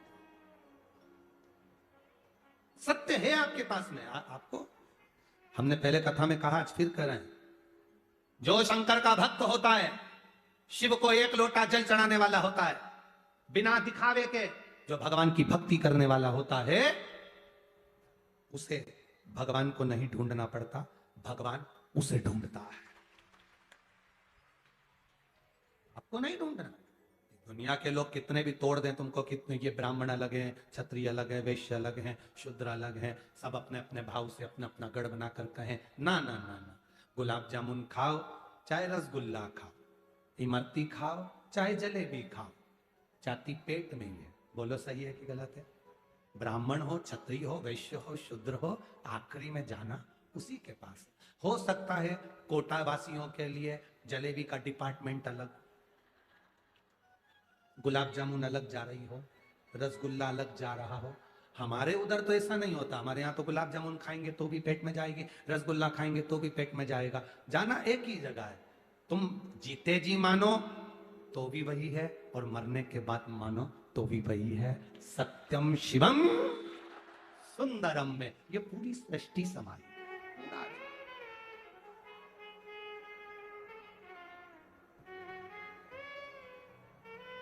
पूरा जीवन। कोई जाए जो काशी में मेरा पैगाम,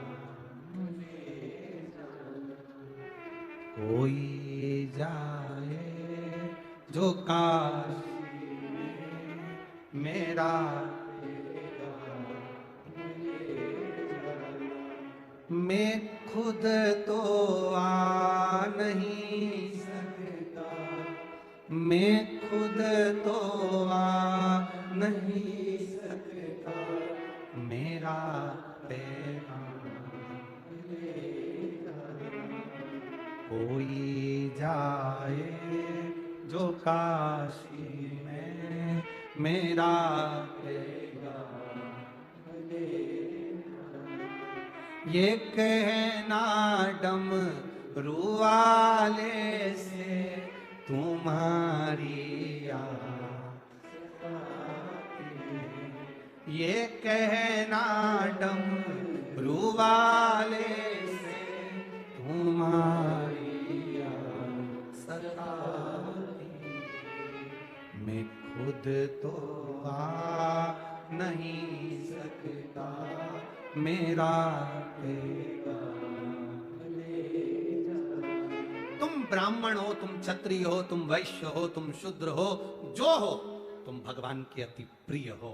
तुम में भगवान ने कोई भेद नहीं किया, कोई भेद। तुम प्रिय हो परमात्मा। एक कुशा, एक डाक हमारे जीवन की आनंदता देती है, आनंद।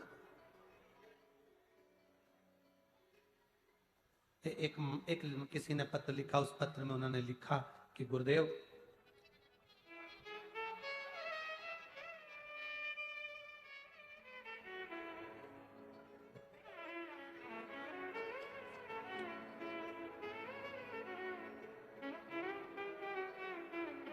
मेरा नाम हेमलता जांगीड़ है, रंगवाड़ी कोटा की रहने वाली हूं, कहीं बैठी हो तो हाथ हिला सकते हो। गुरुदेव, इतने ताने दिए हैं लोगों ने, बांझ तक कहते थे लोग। कई बार तो विचार कर लिया था कि ऐसा शरीर पाने से कौन सा मतलब, संतान नहीं,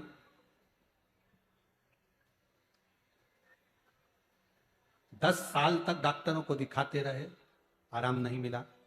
15 साल निकल गए, आराम नहीं लगा। 17 साल निकल गए, आराम नहीं लगा। 18 साल निकल गए, कोई संतान का सुख नहीं। तब किसी ने कहा, 2 बजे कथा आती है टीवी पर, आस्था चैनल पर, वो सियोर वाला महाराज शिव पुराण करता है, तू आसन लगाकर सुन। हाथ में चावल लेकर आसन लगाकर कथा का रसतत्व ग्रहण करती, बाबा से विनती करती, गुरुदेव, पशुपति व्रत प्रारंभ किया, शिव जी को जल चढ़ाना प्रारंभ करा। इतने सालों से सबने आस छोड़ दी थी 18 साल में कि संतान नहीं होगी, पर बाबा तो बाबा है ना गुरुदेव। कथा सुनने के केवल 2.5 महीने निकले और मेरा गर्भ ठहर गया, और बाबा की कृपा से मेरे यहाँ 18 साल के बाद संतान की प्राप्ति हुई। बच्चे का फोटो लगाया है आप लोग देख सकते। 18 साल के बाद, जब दुनिया ताना दे, दुनिया अपशब्द कहे, गाली दे, आड़ा टेढ़ा बोले, ये दुनिया का काम है। वो आग लगे बस्ती में, अपन रहो मस्ती में, क्या किसको रोइए, चादर तान के सोइए। कुछ भी कहे कोई, कहने दो, आपका फर्ज है आपको कथा सुनना। ये कथा कल पूरी हो जाए, 5 तारीख को, 7 तारीख को फिर दोपहर में 2 बजे से 5 बजे तक 2 दिन आएंगे, फिर 1 बजे से 4 बजे तक छत्तीसगढ़ से सुनो, कौड़िया से। कथा सुनने का आनंद वो पूरी हो जाए, जब तक ना सुने तेरा दरवाजा नहीं छोड़ूंगी। नागपुर की कथा आएगी फिर 17 तारीख से, उसको सुनना है हमें, कथा को धारण। हम उसकी चौखट कैसे छोड़ दें?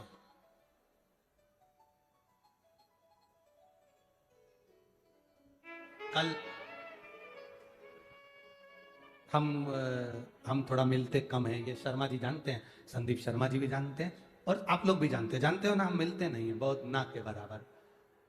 फिर भी पीछे के 2 दिन हम मिल लेते हैं, तो उसमें हम कल मिले, मिलकर हम जा रहे थे, जाते समय दरवाजे पर कोई एक भैया खड़ा हो गया, और वो उनकी संग में उनकी अर्धांगिनी भी थी, और उन्होंने उनसे दरवाजे पर खड़े हुए बेचारे, अब पुलिस वालों की क्या गलती होती है, उनसे कहा, तुम हमें जानते नहीं हो। अब पुलिस वाले तो बड़े साधारण, उन्होंने कहा, क्या क्या क्या है, हम उनके रिश्तेदार हैं, हम उनके परिचित हैं, तुम हमें जानते नहीं हो। उसकी बात सुनकर हमको इतना अच्छा लगा, हम तो सीढ़ी पर चढ़ रहे थे, हमको अच्छा लगा कि बताओ, एक संसार में रहने वाले व्यक्ति से किसी कलेक्टर, किसी का पहचान वाला और कह दे कलेक्टर से हमारी रिश्तेदारी है, तो वो यूं चले। कोई कहे एसपी से हमारी रिश्तेदारी, तो यूं चले। कोई कहे इनसे हमारी रिश्तेदारी, तो यूं चले। बोला सही है कि गलत है? तो इतनी दमदारी तो जितने तुम कथा सुन रहे हो ना, तुम्हें भी होना चाहिए, बाबा से मेरी रिश्तेदारी।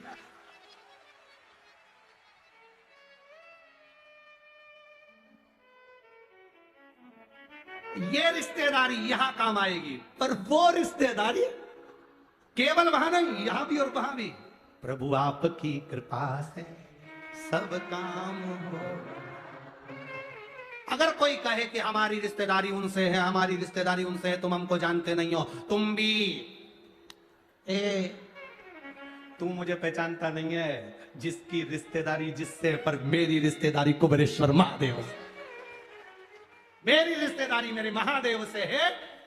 शमशान में लोग आग लगा के छोड़ कर आ जाएंगे, सब अपने घर आकर आलू की सब्जी और पूड़ी खाएंगे। बोलो सही है कि गलत है?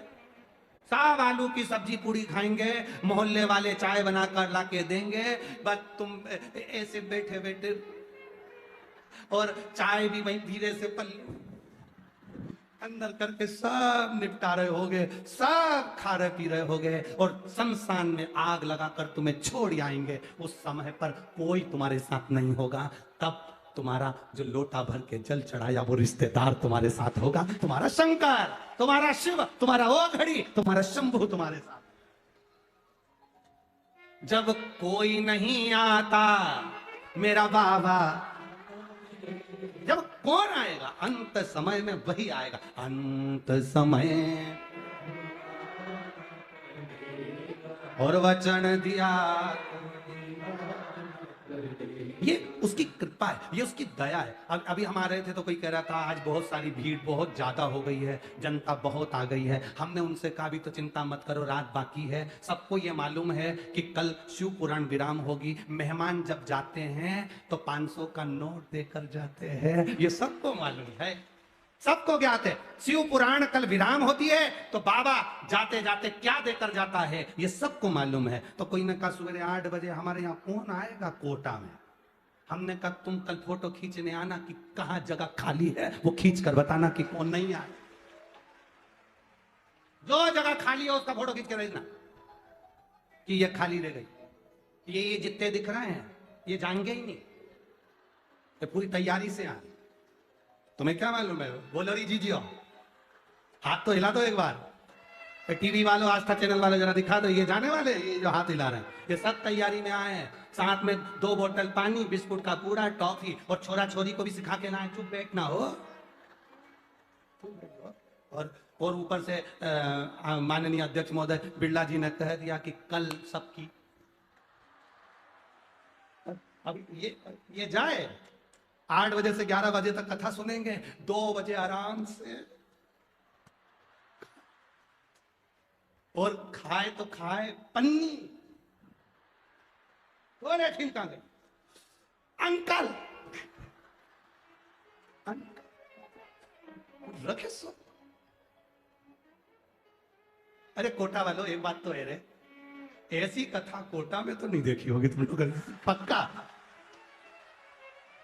ये कथा सब अड़भंगे अड़भंगे भक्त आए, शिव के सारे भक्त जहां देखो वहीं पर आनंद ले रहा है, ये शिव कथा। पर मैं धन्यवाद दूंगा यहाँ की प्रशासन को भी, collector, SP, commissioner, SDM, TI, सबको, जिन्होंने बहुत सुंदर व्यवस्था संभाली, उसके लिए बहुत बहुत धन्यवाद आपको, बहुत बहुत। शिव भक्ति का ये तत्व है। पार्वती मैया ने डाक का पूछा, कुशा का पूछा, आर्यमा स्वामी ने बताया। आर्यमा स्वामी जब बताए, पार्वती मैया खुश हो गई, प्रसन्न हो गई, आनंदित हो गई। माँ जगत जननी देवादिदेव महादेव के आनंद सुख के साथ नानाओं के पास में, पितरों के पास में बैठी। अब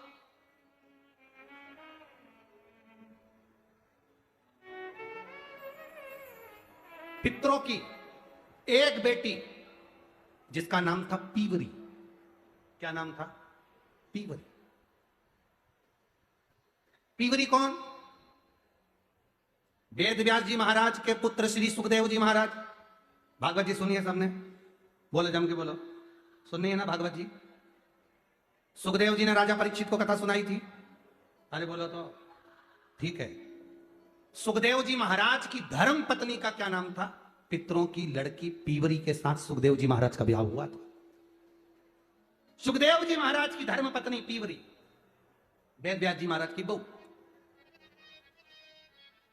आई। अगर आप लोगों ने भागवत सुनी होगी तो आप लोगों को मालूम होगा कि सुखदेव जी महाराज, जब वेद व्यास जी महाराज के यहाँ सुखदेव जी महाराज का प्रागट्य हुआ, सुखदेव जी महाराज जब वन में जाने लगे, उन्हें रोका तो पूछा मुझे क्यों रोकते हो? तो कहा तुमने अभी गुरु मंत्र नहीं लिया, कहाँ जा रहे हो? कहाँ जा रहे हो? गुरु मंत्र तो लो। सुखदेव जी महाराज बोले मेरे जैसे ज्ञानी को गुरु मंत्र लेने की जरूरत क्या? मेरे जैसे ज्ञानी को गुरु मंत्र लेने की क्या जरूरत है? तब सुखदेव जी महाराज को वेद व्यास जी ने कहा लेना पड़ेगा। मुझे गुरु मंत्र कौन देगा? मेरे जैसे ज्ञानी को गुरु मंत्र कौन देगा? ऐसा नहीं होता कि कौन देगा। अगर तुम्हारे को इतना अहम है, राजा जनक के यहां जाओ। राजा जनक के दरवाजे पर सुखदेव जी महाराज पहुंच गए। एक दिन निकल गया, जनक जी सुखदेव जी से मिलने के लिए नहीं आए। सुखदेव जी ने कहा जाकर कहो राजा जनक को कि वेद व्यास जी के पुत्र सुखदेव आए हैं। जनक जी नहीं आए। 3 दिन निकल गए, जनक जी नहीं आए। 4 दिन निकल गए, जनक जी नहीं आए। सुखदेव जी को गुस्सा बढ़ता गया। 5वां दिन हो गया, जाकर कहो जनक जी को कि सुखदेव जी आए हैं, महाज्ञानी मार्तंड विद्वान प्रखंड। जाओ कर कहो जनक जी नहीं आए। 6 दिन निकल गए, तब 7वें दिन सुखदेव जी महाराज द्वारपालों से बोले कहो जनक जी को उनका सेवक आया है, पधारें, एक बार दर्शन दे दे। जनक जी बाहर आए, सुखदेव जी को नमन करा। वेद व्यास जी के पुत्र आए। सुखदेव जी कहते हैं नहीं, वेद व्यास का पुत्र नहीं, आपका शिष्य आया। जनक जी ने पूछा मैं तुम्हारा गुरु बनूं? सुखदेव जी कहते हैं मैं गुरु बनाऊंगा तो केवल आपको बनाऊंगा और किसी को गुरु नहीं बनाऊंगा। राजा जनक ने कहा मैं राजा तुम संत, कहा ये संबंध? नहीं नहीं नहीं, मंत्र तो आप ही दोगे। जनक जी ने कहा अगर आप मेरे से मंत्र लोगे तो मैं गृहस्थी हूं, घर में रहता हूं, मैं चाहूंगा कि आप भी गृहस्थी हो जाएं, तब गुरु मंत्र में आपकी शादी होना चाहिए। मेरी शादी किससे करूंगा? मेरे बराबर की कौन कन्या होगी? जनक जी ने कहा तुम्हारे बराबर की केवल पितरों की लड़की पीवरी एक ऐसी है जो महाविद्वान है। पीवरी एक ऐसी है जो महाविद्वान। देवी भागवत कहती है, आप लोगों ने अगर पढ़ी होगी तो स्मरण में होगा, देवी भागवत कहती है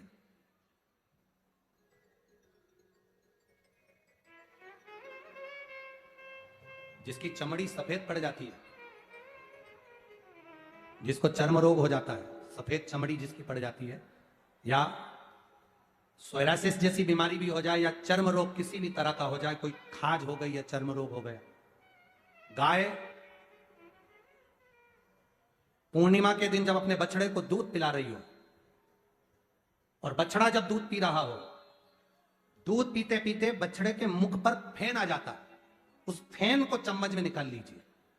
बछड़ा जब दूध पीता है तो उसके दोनों साइड फेन आ जाता है, उस फेन को चम्मच में ले लो और पीवरी माता का स्मरण कर कर, सुखदेव जी महाराज की धर्म पत्नी पीवरी का नाम लेकर, देवाधिदेव महादेव का स्मरण कर कर चर्म रोग वाली जगह पर उसको लगाओ, थोड़ी देर बैठो, उसके बाद आधे घंटे के बाद स्नान करो। 2-3 बार करोगे, चमड़ी अपने असली रंग में आना प्रारंभ हो जाती है और चर्म रोग धीरे धीरे समाप्त। पीवरी विद्वत्ता का एक स्वरूप है। सुखदेव जी महाराज की धर्म पत्नी पीवरी का नाम कोई साधारण नाम नहीं। देवी भागवत में अगर आप पढ़ेंगे, देवी भागवत में संवाद मिलेगा। कोई तुमसे पूछे कि सियोर वाले महाराज ने कहां से बोला पीवरी का नाम, तो आप देवी भागवत में पढ़ सकते हो, देवी भागवत में स्मरण कर सकते। पीवरी, जनक जी ने कहा पीवरी से आप विवाह करो, मेरे बराबर का विद्वान है क्या? वो विद्वत्ता रखती है, जाओ।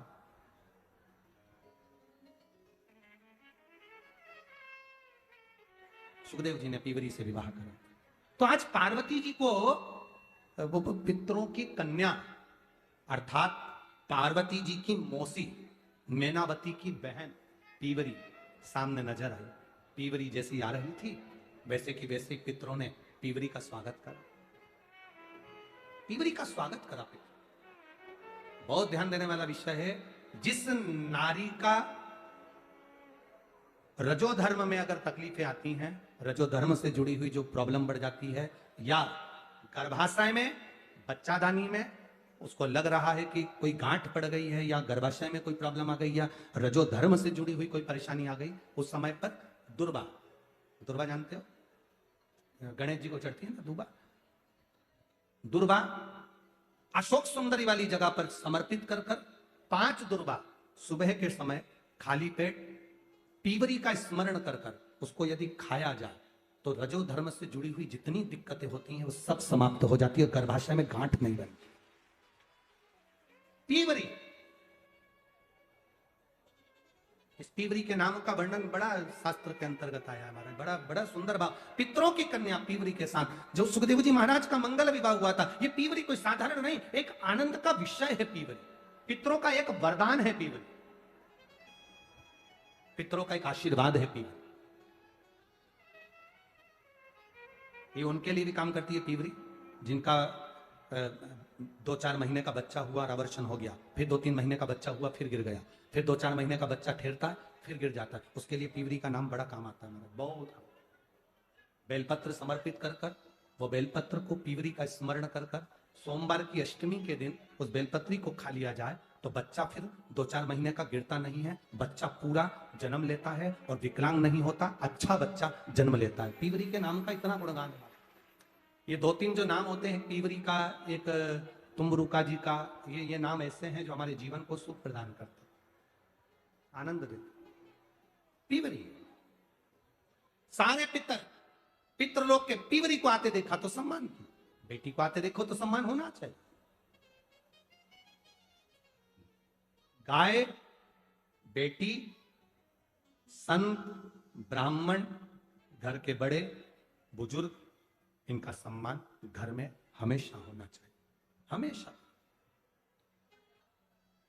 शंभो शरणे मांगू घड़ी रे, दुख काटो दया करी ने दर्शन।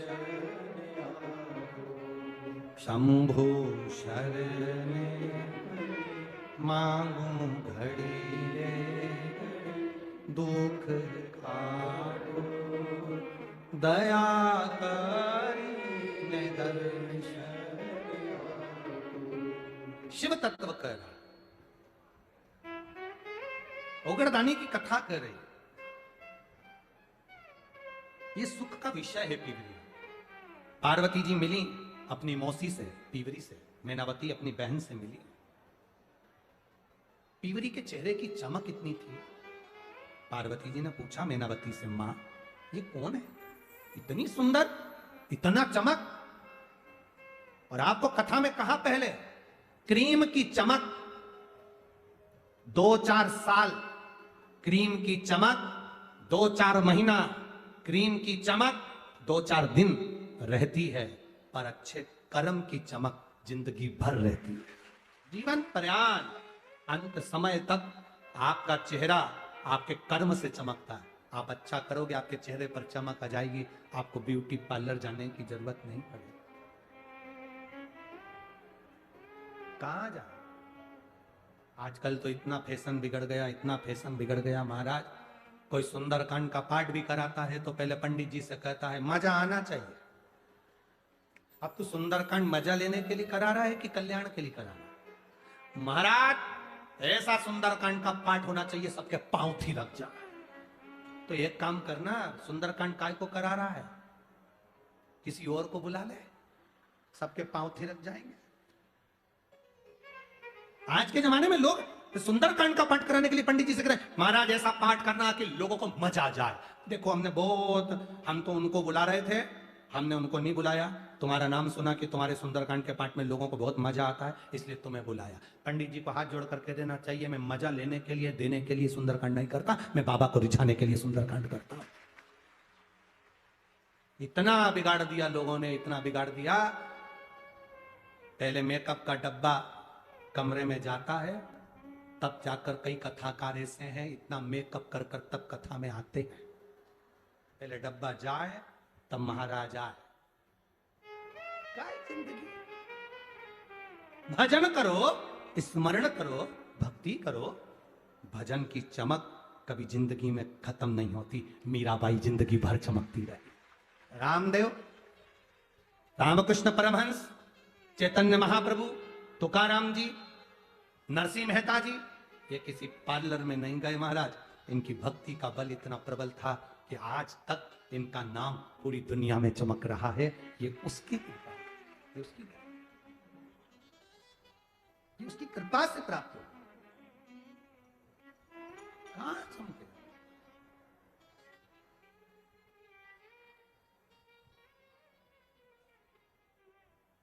कई लोग हमसे भी कह रहे थे, गुरुजी तुम्हारे बहुत सारे बाल उड़ गए। तो हमने पूछा क्या हो, तो उससे अरे गुरुजी आजकल तो बहुत अच्छे अच्छे बाल आते हैं, ऐसे चिपका लो।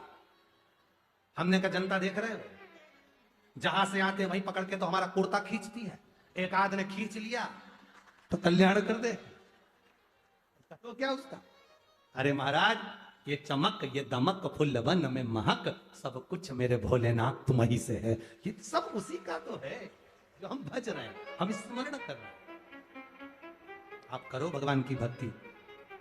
बुजुर्ग माताओं को देखना, जितनी बूढ़ी बूढ़ी तुम्हारी सास है ना, तुम्हें तो तैयार होने में 2 घंटा लगता है, सासू को कोई तैयार होने में टाइम नहीं लगता। बस बहू से कह रही बेटा तैयार हो गई, बहू कह रही मम्मी मैं होने वाली, तुम तो हो जाओ। सास कहती मैं तब भी हो जाऊंगी। उसने ली साड़ी ना पटली मटली खोस के और ऊंचे उछाए बाल पे कंगा फेर के और होठ पे कुछ नहीं लगाया, मुंह में से थूक निकाल कर पोत के और बच्चा। और देखो तुम एक बहू को देखना, घर की बूढ़ी माँ को देखना, ओल्ड इज गोल्ड। घर की बुजुर्ग माता ऐसी सुंदर दिखे, उसको पार्लर की जरूरत नहीं, क्योंकि वो दिन भर ठाकुर जी से लाड लड़ाती, शंकर जी को जल चढ़ाती, भगवान का भजन करती, कीर्तन करती, गुणगान करती। वो चमक उसके अंदर आ गई, वो चमक उसके भीतर प्रवेश कर गई, भीतर प्रवेश। ओ पार्वती मैया ने बड़ा सुख पाया, नाना के घर में गई, आनंद पा रही है। अपन कल कथा में स्मरण करेंगे पार्वती जी का जो सुंदर चरित्र है। पार्वती मैया को वर प्राप्त हुआ पीवरी का। क्या क्या वर पीवरी ने दिया था पार्वती को, वो स्मरण में लेंगे। भगवान श्री गणेश जी महाराज का मंगल विवाह हो, उससे पहले मैं आप लोगों को एक निवेदन करूं।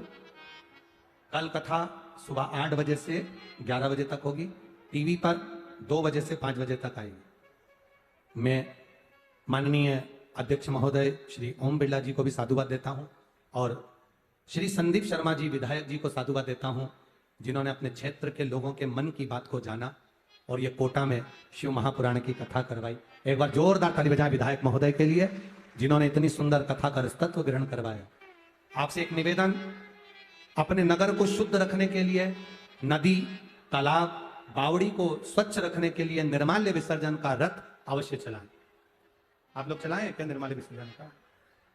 निर्माल्य विसर्जन का रथ अवश्य चलाएं, जिससे नदी, तालाब, बावड़ी, जलाशय, कुएं सब स्वच्छ रहें और अच्छे बने रहें। रिद्धि सिद्धि भगवान गणेश जी के गले में जयमाला पहना रही हैं, जोरदार ताली बजाएं।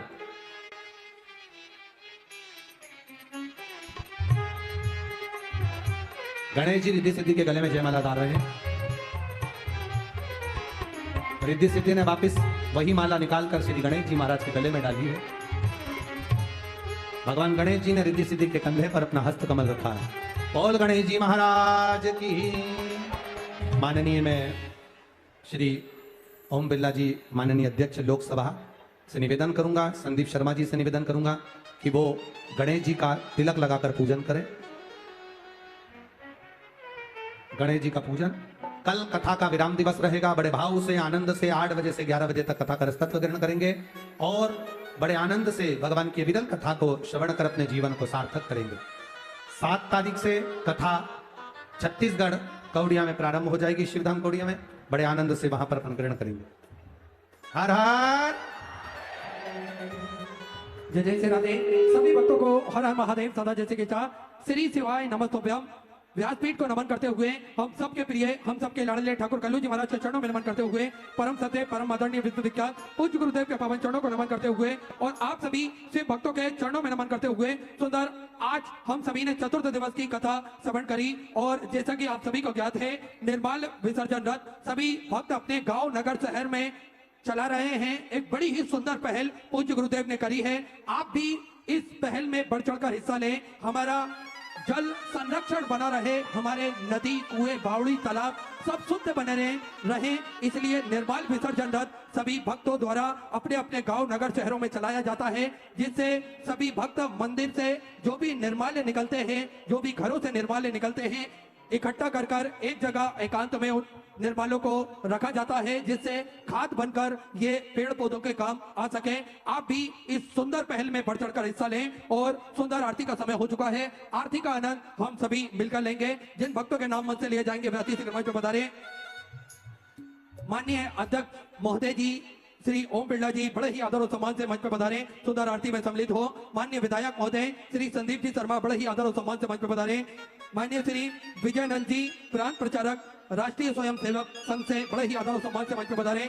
श्री ताराचंद जी संघ चालक बड़े ही आदर और सम्मान से मंच पर पधारें। श्री जितेंद्र सिंह जी रजावा, श्री नरेंद्र जी सोनी, दीपक जी नामा, श्री हरि जी राठौड़, राकेश जी नायक, जोगेंद्र जी नंदवाना, आशा जी द्विवेदी, विवेक जी मित्तल, रीता जी सालूजा, भानु प्रताप जी गौड़, शैलेंद्र जी ऋषि, राम स्वरूप जी शर्मा, मीणा मधुबाला जी मीणा, योगेंद्र जी शर्मा बड़े ही आदर और सम्मान से मंच पर पधारे।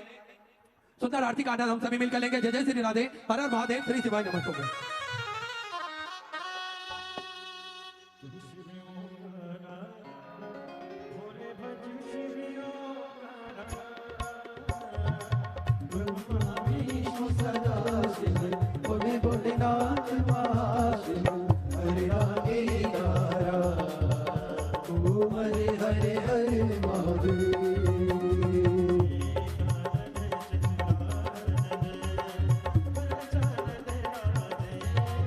बोले पंचानन राजे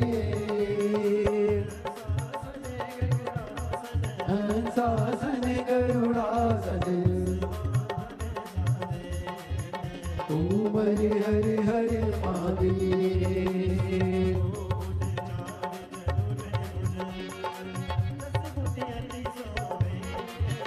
बोले 10 बुद्धि अति सोवे बोले जी का रूप निरखताय ओम हरे हरे हरे महादेव।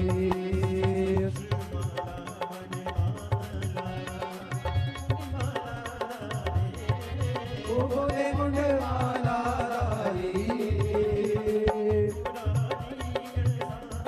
त्रिपुरारी कंसारी ओम हरे हरे हरे महादेव।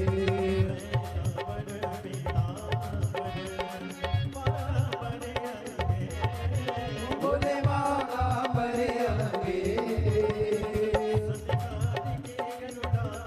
सनिकादिक ब्रह्मादिक ओम हरे हरे हरे महादेव।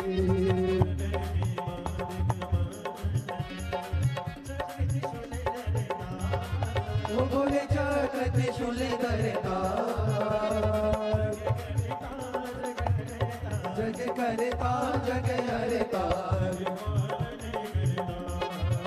ओम हरे हरे हरे महादेव।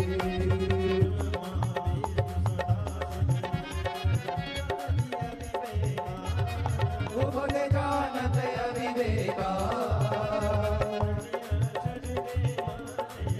आचल के माधे ओम हरे हरे हरे महादेव।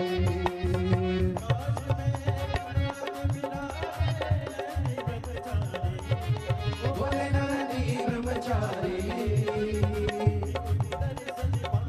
रुचि रुचि भोग लगावत ओम हरे हरे हरे महादेव।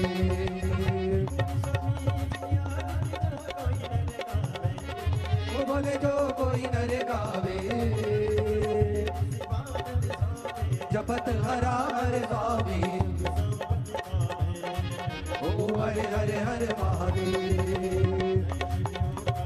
बोले भज शिव ओंकार उसी में पार्वती का प्यार उसी पे ऊपर जलधारा उसी पे ओढ़े मगचारा बोले भाग पियन वाला बोले दीन नयन वाला बोले एक नयन वाला बोले बातन प्रतिपाला बोले मैं तो यम प्यासा ब्रह्मा विष्णु सदा शिव बोले भोलेनाथ महाश हरि गांगे धारा ओम हरे हरे हरे महादेव कस्तूरी गौरम करुणावतारम संसार सारम भुजेन्द्रम सदा वसंतम जाल विरदे भवम भवानी सहितं ब्रह्म अक्षितं केशवाभिराम नारायण कृष्णाभोजरम वसुदेवम सीधवं वासवं गोपिकावल्लभं जानकी नायकं श्रीराम हरे राम राम राम हरे हरे हरे कृष्ण कृष्ण कृष्ण हरे हरे राम राम राम हरे हरे हरे कृष्ण कृष्ण कृष्ण हरे